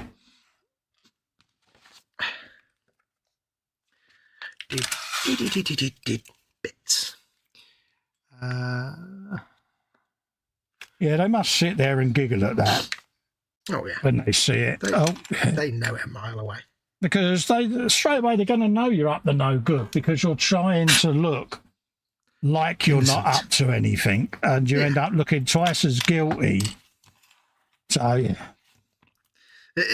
They must hate it though when they drive along and they come up behind someone, and of course that person now starts driving very sensibly and quite slowly, and they must be like, "Oh, just put your foot down a little bit, mate." Mate of mine's a paramedic. He said the thing that drives him nuts is people that try to stop to let you pass. He said, just move over. He said, that's all they got to do, just move over a little bit to let us pass. He said, but when they stop dead, they become a mobile junction, basically, and they're more of an obstacle doing that than if they had, So I can understand that. Yeah. Excuse me. Oof. Oh, wow. What? Floella says, some of my sister knows got tugged after 2 hours of passing their test and lost their licence for drink driving. Ugh. After that, they went teetotal. I was lucky. It was something I never did. No. If I was out and I'd gone to the car and I ended up where I was in a situation where someone bought me a drink, I'd just go up to the landlord and say, keep hold of them till the morning, mate. Yeah. You know, I'll come back from either tomorrow or the day after, you know, because I didn't ever want to be over the limit. I didn't want to do it, you know. No. It's one of those things that goes against your grain, doesn't it? When we used to hang out with mates and go to the pub and stuff, we'd always have the des, you know, there'd always be one of us would be the des. Yeah. So it's just, we'd always done it that way. 90% of the time it was me because, I just wouldn't drink and drive and people knew it. Yep. There's no excuse for it though, is there really? No. No excuse. No, because like I say, you know, you see the results of it, don't you? You know, we all know someone that has been a victim of it or knows someone that has lost a loved one from it. I mean, I got taken out on the motorbike by a drunk driver, you know, and it really did mess with me for a long time because of the recovery. So well, it's not just drink driving, it's any kind of thing. It's like being on your phone and that kind of rubbish. It's like at the end of the day, if you're in a car, you hold the wheel, you look ahead and you see where you're going, and that's it. Your entire attention is you're driving a big chunk of metal and you pay attention. End of story. There's no excuse for it. Yeah, you'll still make mistakes and there'll still be issues and accidents, but at least, you know, you can have a clear conscience and say, you know. That's the thing with me, my conscience, you know. If I had done that and it had gone wrong and it had cost someone either their mobility or whatever, my conscience is such that would have haunted me. Oh, God, yeah. I was actually surprised to see on the BBC News website the other day. I can't remember the specifics, but it was somebody who basically driven 3 times over the limit and crashed into the car and killed 2 people. Oh my God! Yeah, I think he killed a woman and her little son and the sister. Sister, and this was a couple of years ago. But the thing that made me actually happy about the story was he got 12 years in prison. Yeah. And I'm like, finally, they start giving out decent sentences for drink drivers. Well, yeah, because technically it's vehicular manslaughter, isn't it? Yeah. So I was like, yes, 12 years, get in. That's proper sentencing for that. Yeah. About time. Yep. Because there's no excuse. There's just no excuse for it. There's got to be a strong deterrent, isn't there? There's no justification for it. And if you do it, screw you. Going down, son. A bit serious there, anyway. Yeah, I mean, the Americans have got it right, haven't they, with some of their sentencing? It's a very hard line, but at the end of the day... You ain't going to do it again, are you? Well, you're not going to... Yeah, you know, that's the way it has to be, you know, and... Hopefully you're not going to do it again. Yeah. This is the problem I find over here. I mean... I watch a lot of the cop programs from America, and obviously you got the UK versions, and you sit there and you'll see like the American guy, the guy got done and he got like, I don't know, 25 years to life for a death by being DUI. Yeah. And off they go. In this country, it's, they got issued with a community rehabilitation order and 12 months suspended. And I'm like, hold up a minute.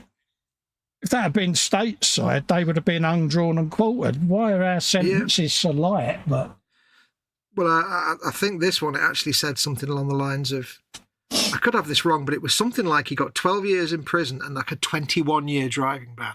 Good. About time. But it's like, not that a driving ban actually matters, because, you know, they're still going to drive anyway, but I think driving bans are completely useless. They stop people driving. How many people do you get who get arrested and they've got no insurance and MOT and they're not actually licensed to drive, or they've got a ban? Yeah, don't really work. What? Excuse me. Oh, hello, Donald's in. Bit of Donald for you there, folks.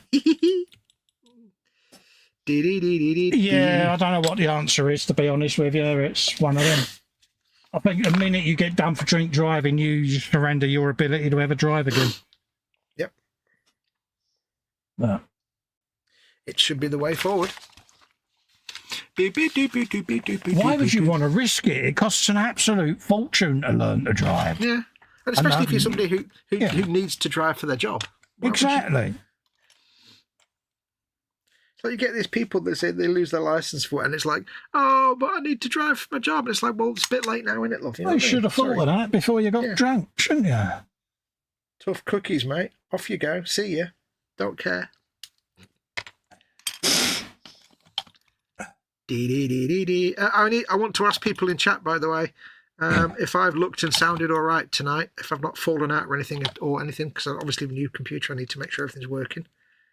So if I've been up and down or falling out or anything, do let me know. I think I would have let you know that, because I'm sat in here with you, you tart. But hey-ho. Well, I mean, just in case I drop out for a second or something, or we don't notice because we're busy waffling or building. Stop panicking, dear. Your computer will be fine. I just like to make sure it's all got it right. Bless you. Make sure everything's hunky-dory. It's a tart. I am a tart, and I do a big tart. You're a tart. You're made of tart. I am a tart. Oh, let's have a swig of drink. Do. We'll go till 2 o'clock today, folks. Another half hour will do. And do for me. Yeah, but it's certainly nice to just sit here and chill out again on a Friday. I've missed it, you know, and I've been looking forward to it again. Well, that's the good thing with the Friday Frolic, is it's not work. It's not a work at all. It's just hanging out. No, it's just chilling out, mate. It's like, if you weren't streaming this would be the conversation me and you'd be having on Xbox Live anyway. So, along with me doing meow noises and all kinds of Yeah. You met the duck, he was making duck noises. You met a crow, he was making crow noises. Absolutely. Do. How much fun is it though, just to walk in front of someone and make them fall over? So much fun. Oh, it's brilliant, especially when they run off with their phone. Oh, I kept running off with this. I kept running off with their bagels and things. Yeah, do that, because you will need the bagel at one point. Yeah, I did that bit. I've done that one. Yeah. So, yeah. Have you done the phone one? The phone one? No, not done that. I've not got that far. I've really not done much. I've done I think 3 or 4 of the dogs. Yeah, you need to nick a mobile phone and take it to the building site for the little hornet. All right, well, I've not got that far yet. I've been to the building site. They drop their phone in concrete. Oh dear! I got an achievement. I got an award, or I don't know if it's an achievement or a game achievement for walking on wet concrete in the building site. Oh yeah, that's the industrial artist one. Damn, I know all of these. I need to get out more. I love. It's just if you've got. I assume it's on PlayStation. If you've got, it's probably on PC. If you've not played it, go and get Little Kitty Big City. It's a small game. It's just great fun. It's very delightful, and you can't go wrong. Put it this way: if I can play it, oh yeah, and it's one of those things that you sit there and you think, if this was a real cat, it would do this, and then you do it, and it goes, bing, achievement. Cool. It knew they were going to do that. Like, I was amazed at one point. I won't say what happens, but if you're playing with a controller, just go like that with the left stick Or is it the right stick? One of the stick where I think it's the right stick. Just do the right stick in circles for a second. Oh, mate, yeah, that is brilliant. I was just sitting there talking to Festa. I was just idling and I was just whizzing the stick around in a circle and something happened. I'm like, oh, I can't believe they built that into the game. Oh, it's brilliant. And if you hold it for a long time, it gets faster. I was so happy with that. It was like, oh, my world is complete. I like the fact that Chiba Dog's called Big Potato and you're Little Potato. And it's the way that like you have this little quest for this dog and he calls you Little Potato and you call him Big Potato, but at no point is that decided upon. It just is. Yeah. It's just how hello, it Little is. Potato. Hello, Big Potato. Then you get your Big Potato hat. It's great. They thought of everything with that game. Oh, yeah. You're a cat and you have hats. That's all you need to know. Oh, some of them hats are so cute. Have you done the little tortoise hat yet? No, I've not got that yet. I think I've got the Big Potato hat. I've got the banana, the strawberry, and the apple, and the hard hat for the building site. Yeah. And I think I've got a butterfly, I think. See, I went on a binge and I ended up completing it all in one night. And oh yeah, he messaged me and said, "Oh, how are you?" Blah blah blah. And I said, "I've got all the hats now." He went, "Dude, really?" I'm like, yeah. This like, keep in mind, right? Like, like he got his Xbox and it sat there for a long time and he fettled with it, and then I made him aware of something, and he needed like 1,000 gamer score to be able to do something. So he said, "Oh, I need 1,000 gamer score." So I said, "Well, here's a couple of games that you can easily get, some quick gamer score." And he said, "Okay." Within about 2 weeks, he's gone from no gamer score to 10,500 gamer score. It's 12,800 now. 12,000. I've been playing on Xbox. I've had an Xbox Live account since 2006, and I'm only on like 35,000 gamer score. Yeah. He's already on 12,000. He's only been a couple of weeks. It's like, bloody hell. You're loving it. You're so down the hole. Absolutely. That's fun. Oh, yeah. Something different, isn't it? Mm-hmm. Oh, excuse me. Well, suitably excused. Mm. Well, I've sent you something for your birthday today, apparently. Yesterday. I don't know if you've already got it. If you have, then keep the code and you can use it as a giveaway. Yeah. But if you haven't got it already, then I think you might quite like it. Yeah. I shall have a looky-loo when I'm next online, mate. Yeah. That's the beauty. If I send you a game as a gift or something, if you send me one and I've already got the game or you've got it, we can give it away. Yeah. Absolutely. Well, you should be able to see my library on your Xbox app, shouldn't you? I don't use the app. Oh, I can see I can go into your profile and do a compare achievements and see your games that way. Yeah. But if you got it but haven't played it, I wouldn't see it. You see, you can't see what game somebody's actually got. Just what they played. Right. It's good fun. Like I say, every now and then you got to lose yourself in a world, and it comes in handy for that.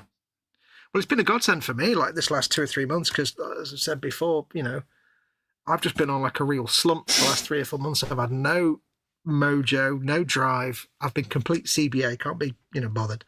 Yeah. And I go through these, we're both depressives. We go through these phases where you just like, buh, yeah. And it's not just this hobby, it's everything. I've been like, I just no motivation to do anything.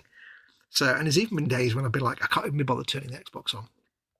And it's just one of them depressive lulls. But the Xbox has been a boon, because when I have decided to, actually do something, it's been like, all right, I'll have to go on the Xbox.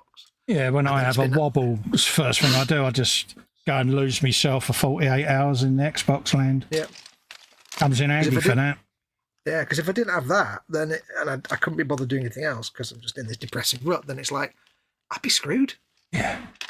So, but even then I'm like, oh, go on, I'll turn the Xbox on. I'll just turn my microphone off for a sec while I open a Rackley bag. There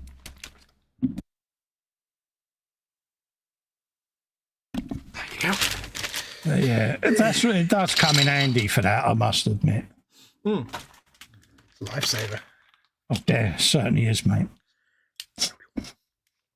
Where are we up to? New computer, just like food. We need details, says Candygram.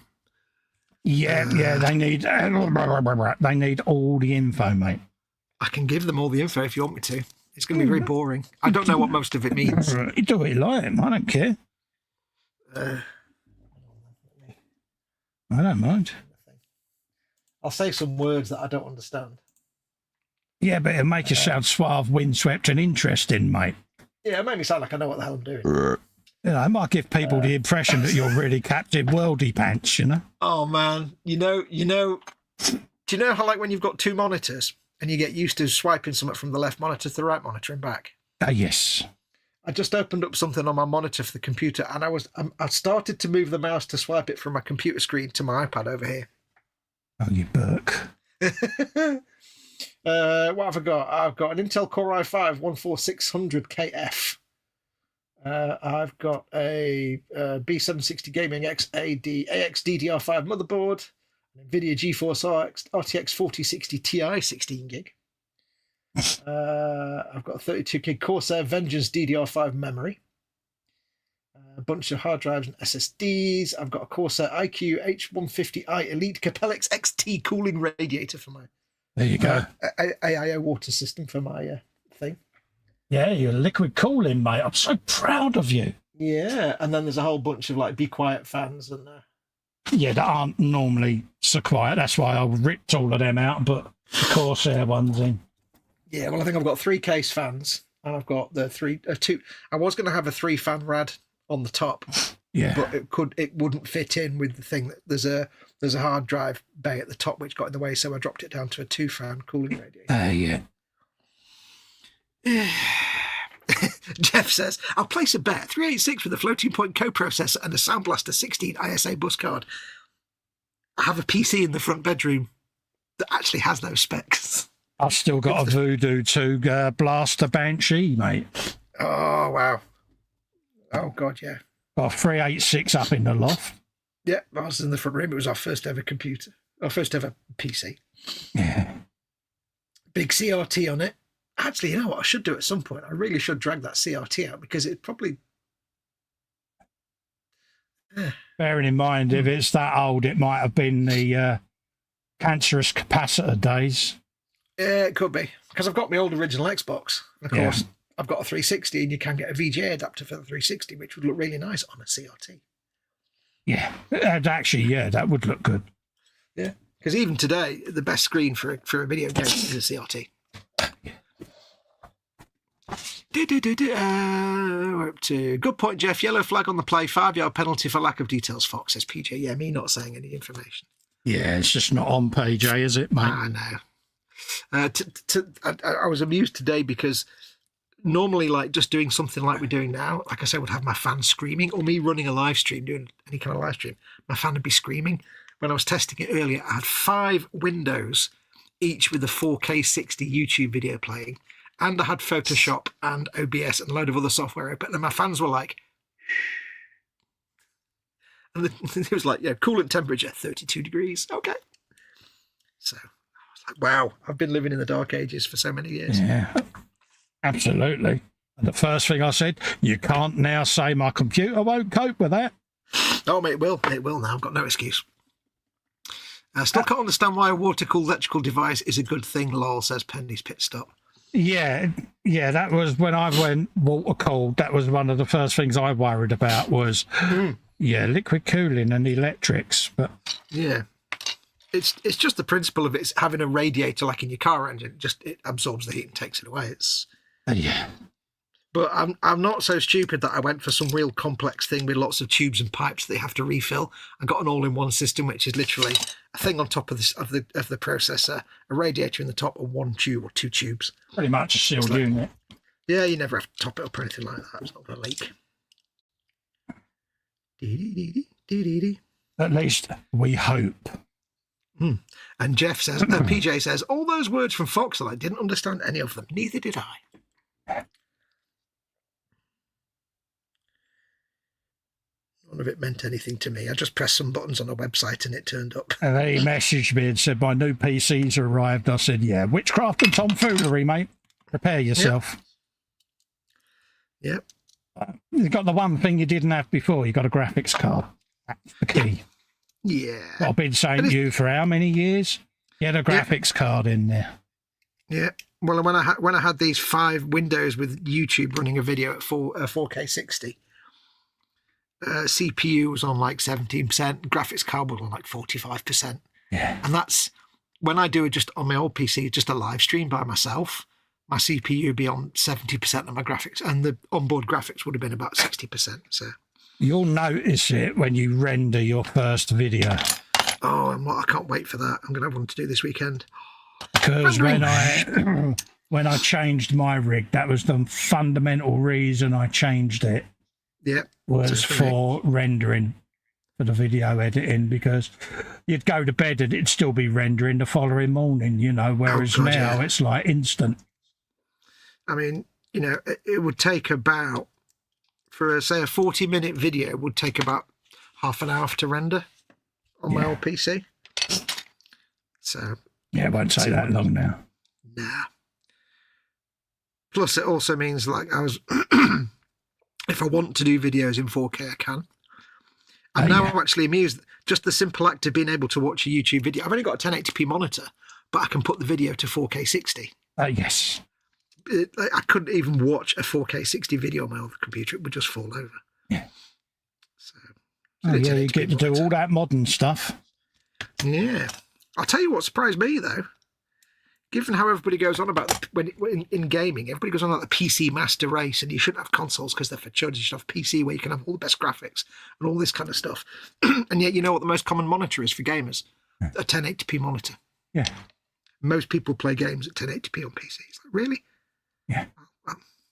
And yet you lecture me on how you should have an expensive PC and not a console.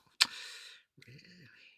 No, like I say, I had Steam and that on the PC, but for me, PCs work, consoles pleasure.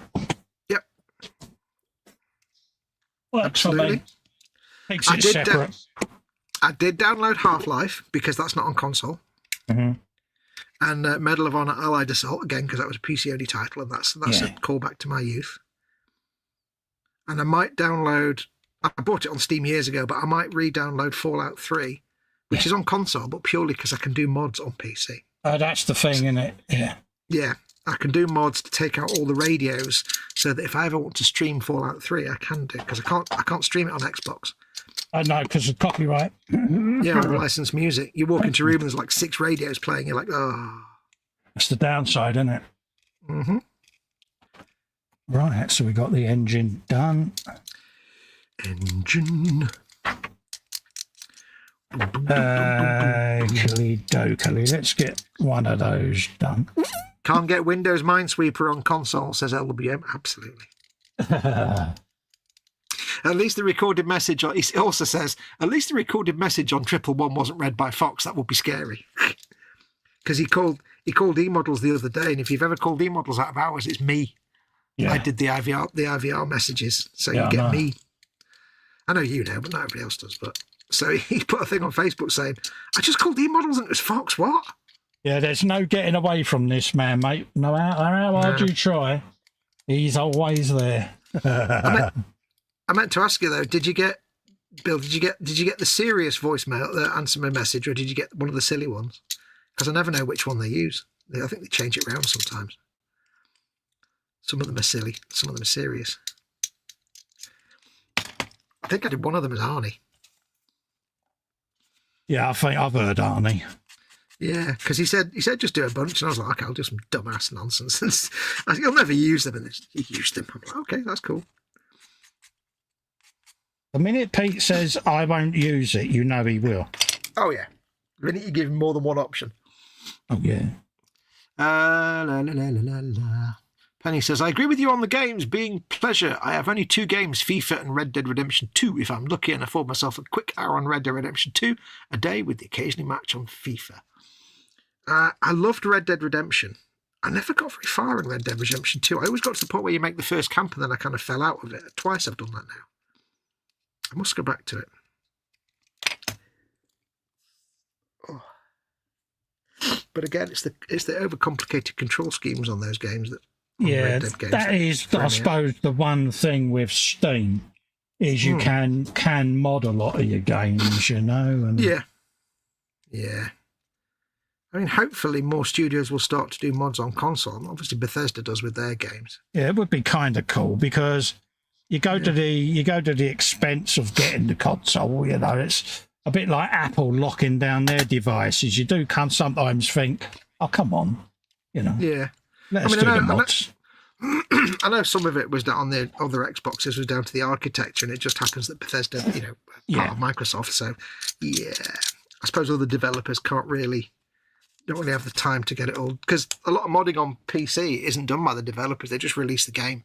Yeah. And the modding is just because it's a PC game, as you know, you can, you know, but with console, the developer. Yeah, you can get in there and mess with the code a bit. Yeah, but on console, the developer has to build it into the game, so yeah, a lot of them won't bother, which is a shame. Although I do appreciate the fact that more developers now are putting streamer mode in their games, which is an absolute godsend. Yes. Where it just disables any licensed music. I think Far Cry, one of the Far Cries. Oh, Far Cry, I think it was one of the Far Cry 4 or 5 or 6 did that, but there was still one licensed track in the game. It's like, really? Yeah. They kind of missed one, yeah? Yeah, no, it was actually built into one of the cutscenes. So I can't remember which one it was now. Far Cry 4 did that. It's like I tried streaming Far Cry 4 and there was a licensed track in the opening cutscene. Yeah. So I tried, and then there was something, and there was, and oh yeah, the menu music came up as copyright. Oh, really?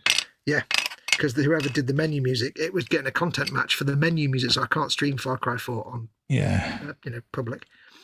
Far Cry 5 is just full of copyright music. You can't get rid of it, unfortunately. No. I'd love to stream Far Cry 5, but I can't. That'd be my favourite one to stream, to be perfectly honest. But you can't. Every car that drives past has got a radio playing. Yeah, pretty much. Yep. Damn Peggies. I'll tell you what, though, that game, Far Cry 5, you know it, but like all the real Christian rock that the bad guys play all the time when you go to an enemy base. Earworm stuff, innit? Well, yeah, because like the first time you're playing it, you're like, oh god, this music's really annoying. It's just constant all the time. I'm just trying to empty this bass out, and it's this constant, like, really annoying Christian rock. 10 hours later, you're looking for you are literally looking forward to hearing it, and it's like they really kind of, the whole point is it's trying to brainwash the people, and it really works because they really brainwash you into liking this music to the point that I was like, I was playing it on YouTube, a playlist of all the tunes. And you find yourself going back into a building because you know it's going to play the tune. It's like, yeah. Well, you start learning all the words to the song. Yeah. Have a rifle by your side. I won't say get off it for obvious reasons, but I was messaging him saying, oh, God, I've got a bloody earworm. You never guess what it is. And it's like, oh, you've been playing Far Cry. Yeah. Yeah. But the irony with that one is even that made up tune for all the like Christian rock gives you a content match. It's like, yeah, it's like, really, it's a shame, isn't it? I think it's because they got an external artist to record some of the or to do the tunes, and then they got it licensed through their publisher. It's like, this ruins it for everybody. Then Captain Switchy. Let's go back to that. Yeah, I must get into that, I must admit. I kind of got into me kitty game and me hunting at the moment. So I do like a bit of hunting. Hunting. It's the right way to be. Absolutely. I need some bigger clamps. Always be clamping. Yeah, you can't have too many clamps. That's not even a bit I can clamp. Not quite wide enough. Penny says, I only play online on R2. I love the open world system where you can do what you like. Plus, you get daily challenges. Absolutely. So one thing I don't ever do is play online multiplayer games. Because 99% of people are just horrible and you don't want to meet them online. I wouldn't say that. No, trust me. Go online on Xbox onto a multiplayer game. No, I mean, you know. Call of Duty. Yeah, you're... There's a big problem at the minute on Xbox Live of these, like, spam messages. Yeah. People are getting with adverts for Temu and things like that. Because they just see you online and then you just spam out a message to billions of people. The account gets destroyed straight away. Yeah, you can't get away from it a lot of the time, can you? Yeah. I used to play online Halo and stuff, but it's like 99% of the people you meet, you're just like, I don't ever want to speak to you or hear from you ever again because you're horrible. You're not a nice person. Goodbye. I said goodbye, sir. Goodbye. Chud mode engaged. Oh, yeah. Not to mention the regular screaming teenagers and things like that. Yeah.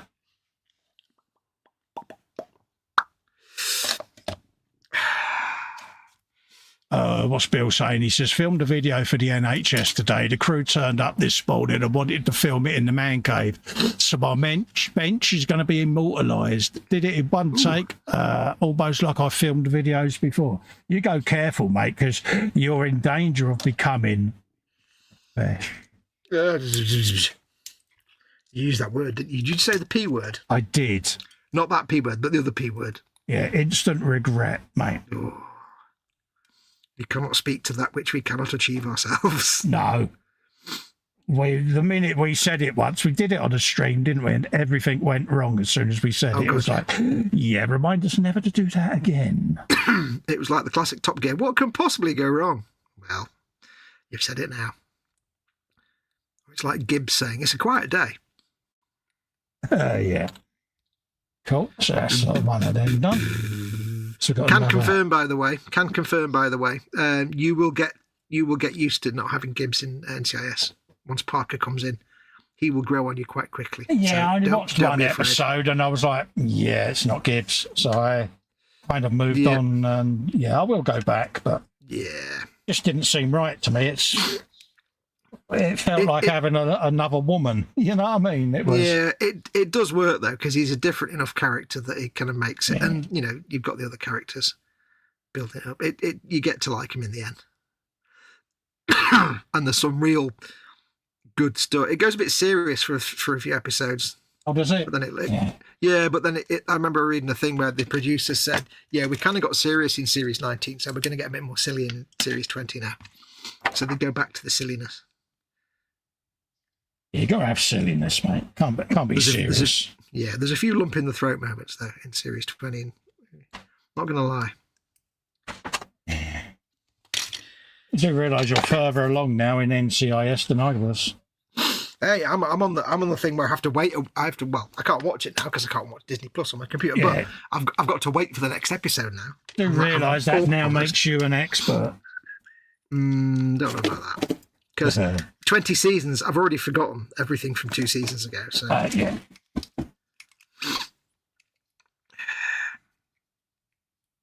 It was the whole Gibbs and Dinozo dynamic I loved. Oh yeah. It just worked for me. Do. And apparently Gibbs is not coming back to NCIS. No, that was a spam. Yeah, he's coming back to a spin-off series about young Gibbs, and he'll be a voiceover. Yeah. I was like, oh, okay, well, I can take that. Yeah, it was a spam account, wasn't it? Because he actually released the thing, didn't he, saying, I don't do social media, so anyone falling for it, just be careful. Yeah, but he is playing himself in the spin-off. Yeah. As a voice. So we get a bit of Gibbs. See, I have Hibbs, which is the female version of Gibbs, which is H. So. Yep, absolutely. I am Dinozo. I get beaten on a regular basis, but I do deserve it. You get a Hibbs slap, and we are getting the Tony and Ziva series. Oh, good. Sort of next year or the year after, I think. Yeah, that'll work well. Yeah, it might only be a one-off series, though. I don't know. Yeah. We'll see. You didn't like Ziva when she first came in, but I was like, give her time. Yeah. Give her time. Yeah, give her time. Well, yeah, like I am with Parker. It's like, just give her time. Yeah. And then Ellie. I got to like Ellie. Yeah. And now the woman who's in there now, I can't remember her damn name at all. I always forget it. I just can't remember her name. She's good. I like the character. I can't remember the character's name. I'm useless at names, so don't ask me, mate. Yeah. I'll be of absolutely no help or no benefit to you on that. No. What I like the most is Palmer. Because Palmer was always there in the background as Ducky's assistant, and he didn't get much time, and he didn't get much character. Yeah, but he's grown. Yeah, because as you know, Ducky was in it less and less, and he got to take over. Yeah, and he's like, he went from being a non-character to like one of the best characters in it now. It's like, I really like Palmer. He's so awesome. They're giving them the character scope now, haven't they? Oh yeah. But the confusing thing is when you binge this kind of stuff, it's like within the space of 2 weeks, I've gone from Palmer's going to have a baby, and now she's also a preteen, and she's talking about dating boys, and I'm like, wait, what? Yeah. That's a bit fast. That's the downside of binging these things. Yeah, but sometimes you can't help yourself. Yeah. Well, if I gave you 20 seasons of, anybody 20 seasons of NCIS, they'd watch it. Yeah, I binged it when I was laid up after having my tumour from my spine removed. Yep. And that was it. I just was laid there and I needed something to watch. And NCIS popped up on me Prime. It was like, I'll sit and watch that. Why not? And I was hooked. Can't believe I'd never heard of it. Yeah. I'm pretty sure my friend Nikki, who recommended lots of TV shows, she'd always be like, you'll like this one, and I'd be like, it doesn't sound like my kind of thing, and then I'd watch it and be like, it's the best thing ever. I can't believe, I don't think she ever told me about it, but if she didn't, I'm surprised, because she would have loved it. Well, you messaged me, didn't you, what you're up to, how you're getting on. I said, I'm watching NCIS. What's that? Oh, let me tell you. Yeah. Let me reveal to you. Yeah, add it to your wish list, dear. You won't regret it. And you was in and ahhing, and then you binged a couple of episodes, didn't you? And you was like, oh, this is so good. Gibbs is a legend. Yeah, because people have recommended stuff to me before, and it's been like, So one person was nagging me for years to watch The Big Bang Theory. And I watched about 4 episodes. I'm like, this is just crap. It's not even funny. It's remotely interesting. Tried too hard, didn't it? Yeah, and they were like, oh, watch Family Guy. I'm like, this is just not even funny. What? Yeah. My mate was like, it's better than other stuff. It's better than Simpsons. It's terrible. It's not funny. So that's the beauty of it, isn't it? Everyone finds different things funny. On Penny's Pit Stop says, on the buses, the word quiet is banned. Never ever go into work and say, I think it's going to be a quiet one. Yeah, absolutely, yeah. Last Saturday, she used the Q word, and in the evening, I had a fight on the bus. They were throwing, shopping and punches everywhere. At the end of the night, my bus was full of blood and lasagna. Oh, my God. That sounds like an Alan Bennett play, Blood and Lasagna. I can remember 2 women having a fight over a parking space outside a retail shop. And the amount of hair extensions that were left in the car park was unbelievable. They were proper guns blazing, mate. Oh, God, yeah. Over a parking space. Right. I didn't help by going, but it ain't got your name on it, has it? Some people are just stupid, though, aren't they? There's another space over there, but that's mine. Says who? I always park there. Well, you can't. You don't. Get over yourself. Yeah. Apparently that didn't help. Wonder why. No, I can imagine that not being constructive. Yeah. Because the stupid people are too stupid to... I can remember I was in a shop once. This was back in the days when I did security. You had these 2 women having an argument, and they both turned around and looked at me and said, well, who do you think's right? And I'm like, okay, this is bad enough when I get asked this at home. Yeah. You know, does my bum look big in this? It's like, sorry, I'm married, love. I'm not answering that question anywhere. Yeah. I'm like, yeah, can I take the 5th? And one of them did snigger and said, you're married, aren't you? And I went, oh, yes. Yeah. See, all I've got in my head right now is Alan Bennett. Yeah. And he's like, I was on the number 35 from Exington High Street and there was lasagna on the window. I said to Mother, Mother, there's lasagna on that window. She went, oh, that's from Asda, that. I said, how do you know that? I said, I know my dishes. This seems to be a thing now, though, doesn't it? People constantly publicly having these big disagreements. It's like, get over it. I think people that do that are just morons. Sorry, it's just I find morons. it really bizarre, to be honest with you. It's like people that get into big fighting fights about dumb stuff like that. They really are just like, you really are a moron. I don't get it, mate. No. You know, I'm like, why are you having a big punch up over a parking space? Don't understand it. But the world we live in, mate. Yeah. I don't think it's that humans are getting dumber. I think it's just that dumb humans are getting more exposure on the internet. We're just seeing it more. They're becoming more common, aren't they? Yeah. Whether they've always been there or whether humans are just getting dumber, I don't know. I don't know. There's something in it, though, isn't there? Yes. Are you going to stand up for a little bit? Or yeah. You wanted to go till 2, didn't you? Or do you want to call it quits, or what do you want to do? Yeah, I think we'll wrap up then, mate. Yeah, because I can go next door and sit in the comfy chair. So yeah, I'll be sensible. It's the first one back. Yes. Normally, what'll happen is I'll push myself, and then I end up regretting it. PJ just said the same thing. Actually, it's time for you to stand up. Oh, cheers, mate. Thanks for that. Yeah, we'll come off and do that. So yeah. So, folks, carry on. Bill says, I hated breaking up chick fights. They would always stop bashing each other and join force on you. Yeah, when I was a doorman, I had it. The hardest ones to do were hen nights. Because I can remember one night, I'll do this before we go off. There was an all-girls end party. One of them was getting married, that type of thing. And this woman turned up and she had made the cardinal mistake of having the same outfit on as someone else. There you go. Mate, I have never seen such a brutal cat fight in my life. That'll be that one then. They went absolutely hammer and tongs over it. And I'm like, why? Because it's like if two guys did that, it'd be like, dude, we've got the same outfit. How fun is that? Yeah, we'd be like matching frenzies. Yeah. Yay.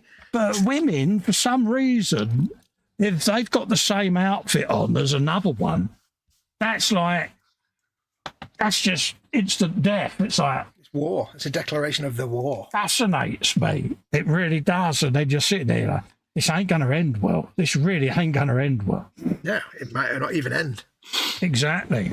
But anyway, being that we're using the word end, we'll wrap up for the night. I know it's a short show, shorter than normal, folks, but it's my first one back.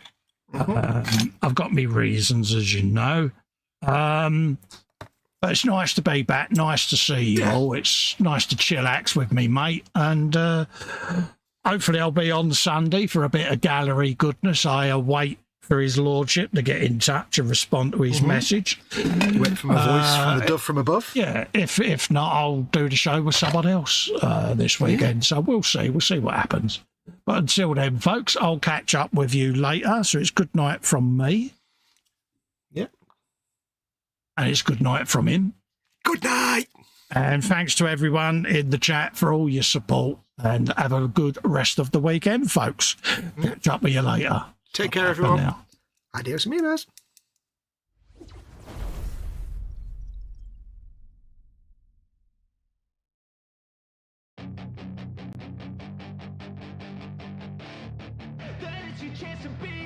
Hey kid, don't ever let them get inside your head. They'll tell you what to do in life instead of everything you know that you could get. Don't let them guide your life towards regret. I'll fight for what I love with every breath. My past is filled with things I won't forget. I use them all to push me to my best. So treat the worst of times just like a test.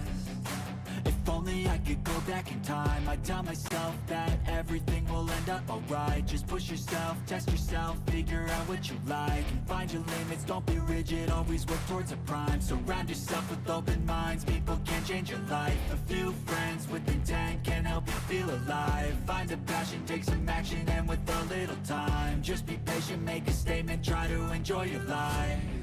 They'll try to kick you while you're down.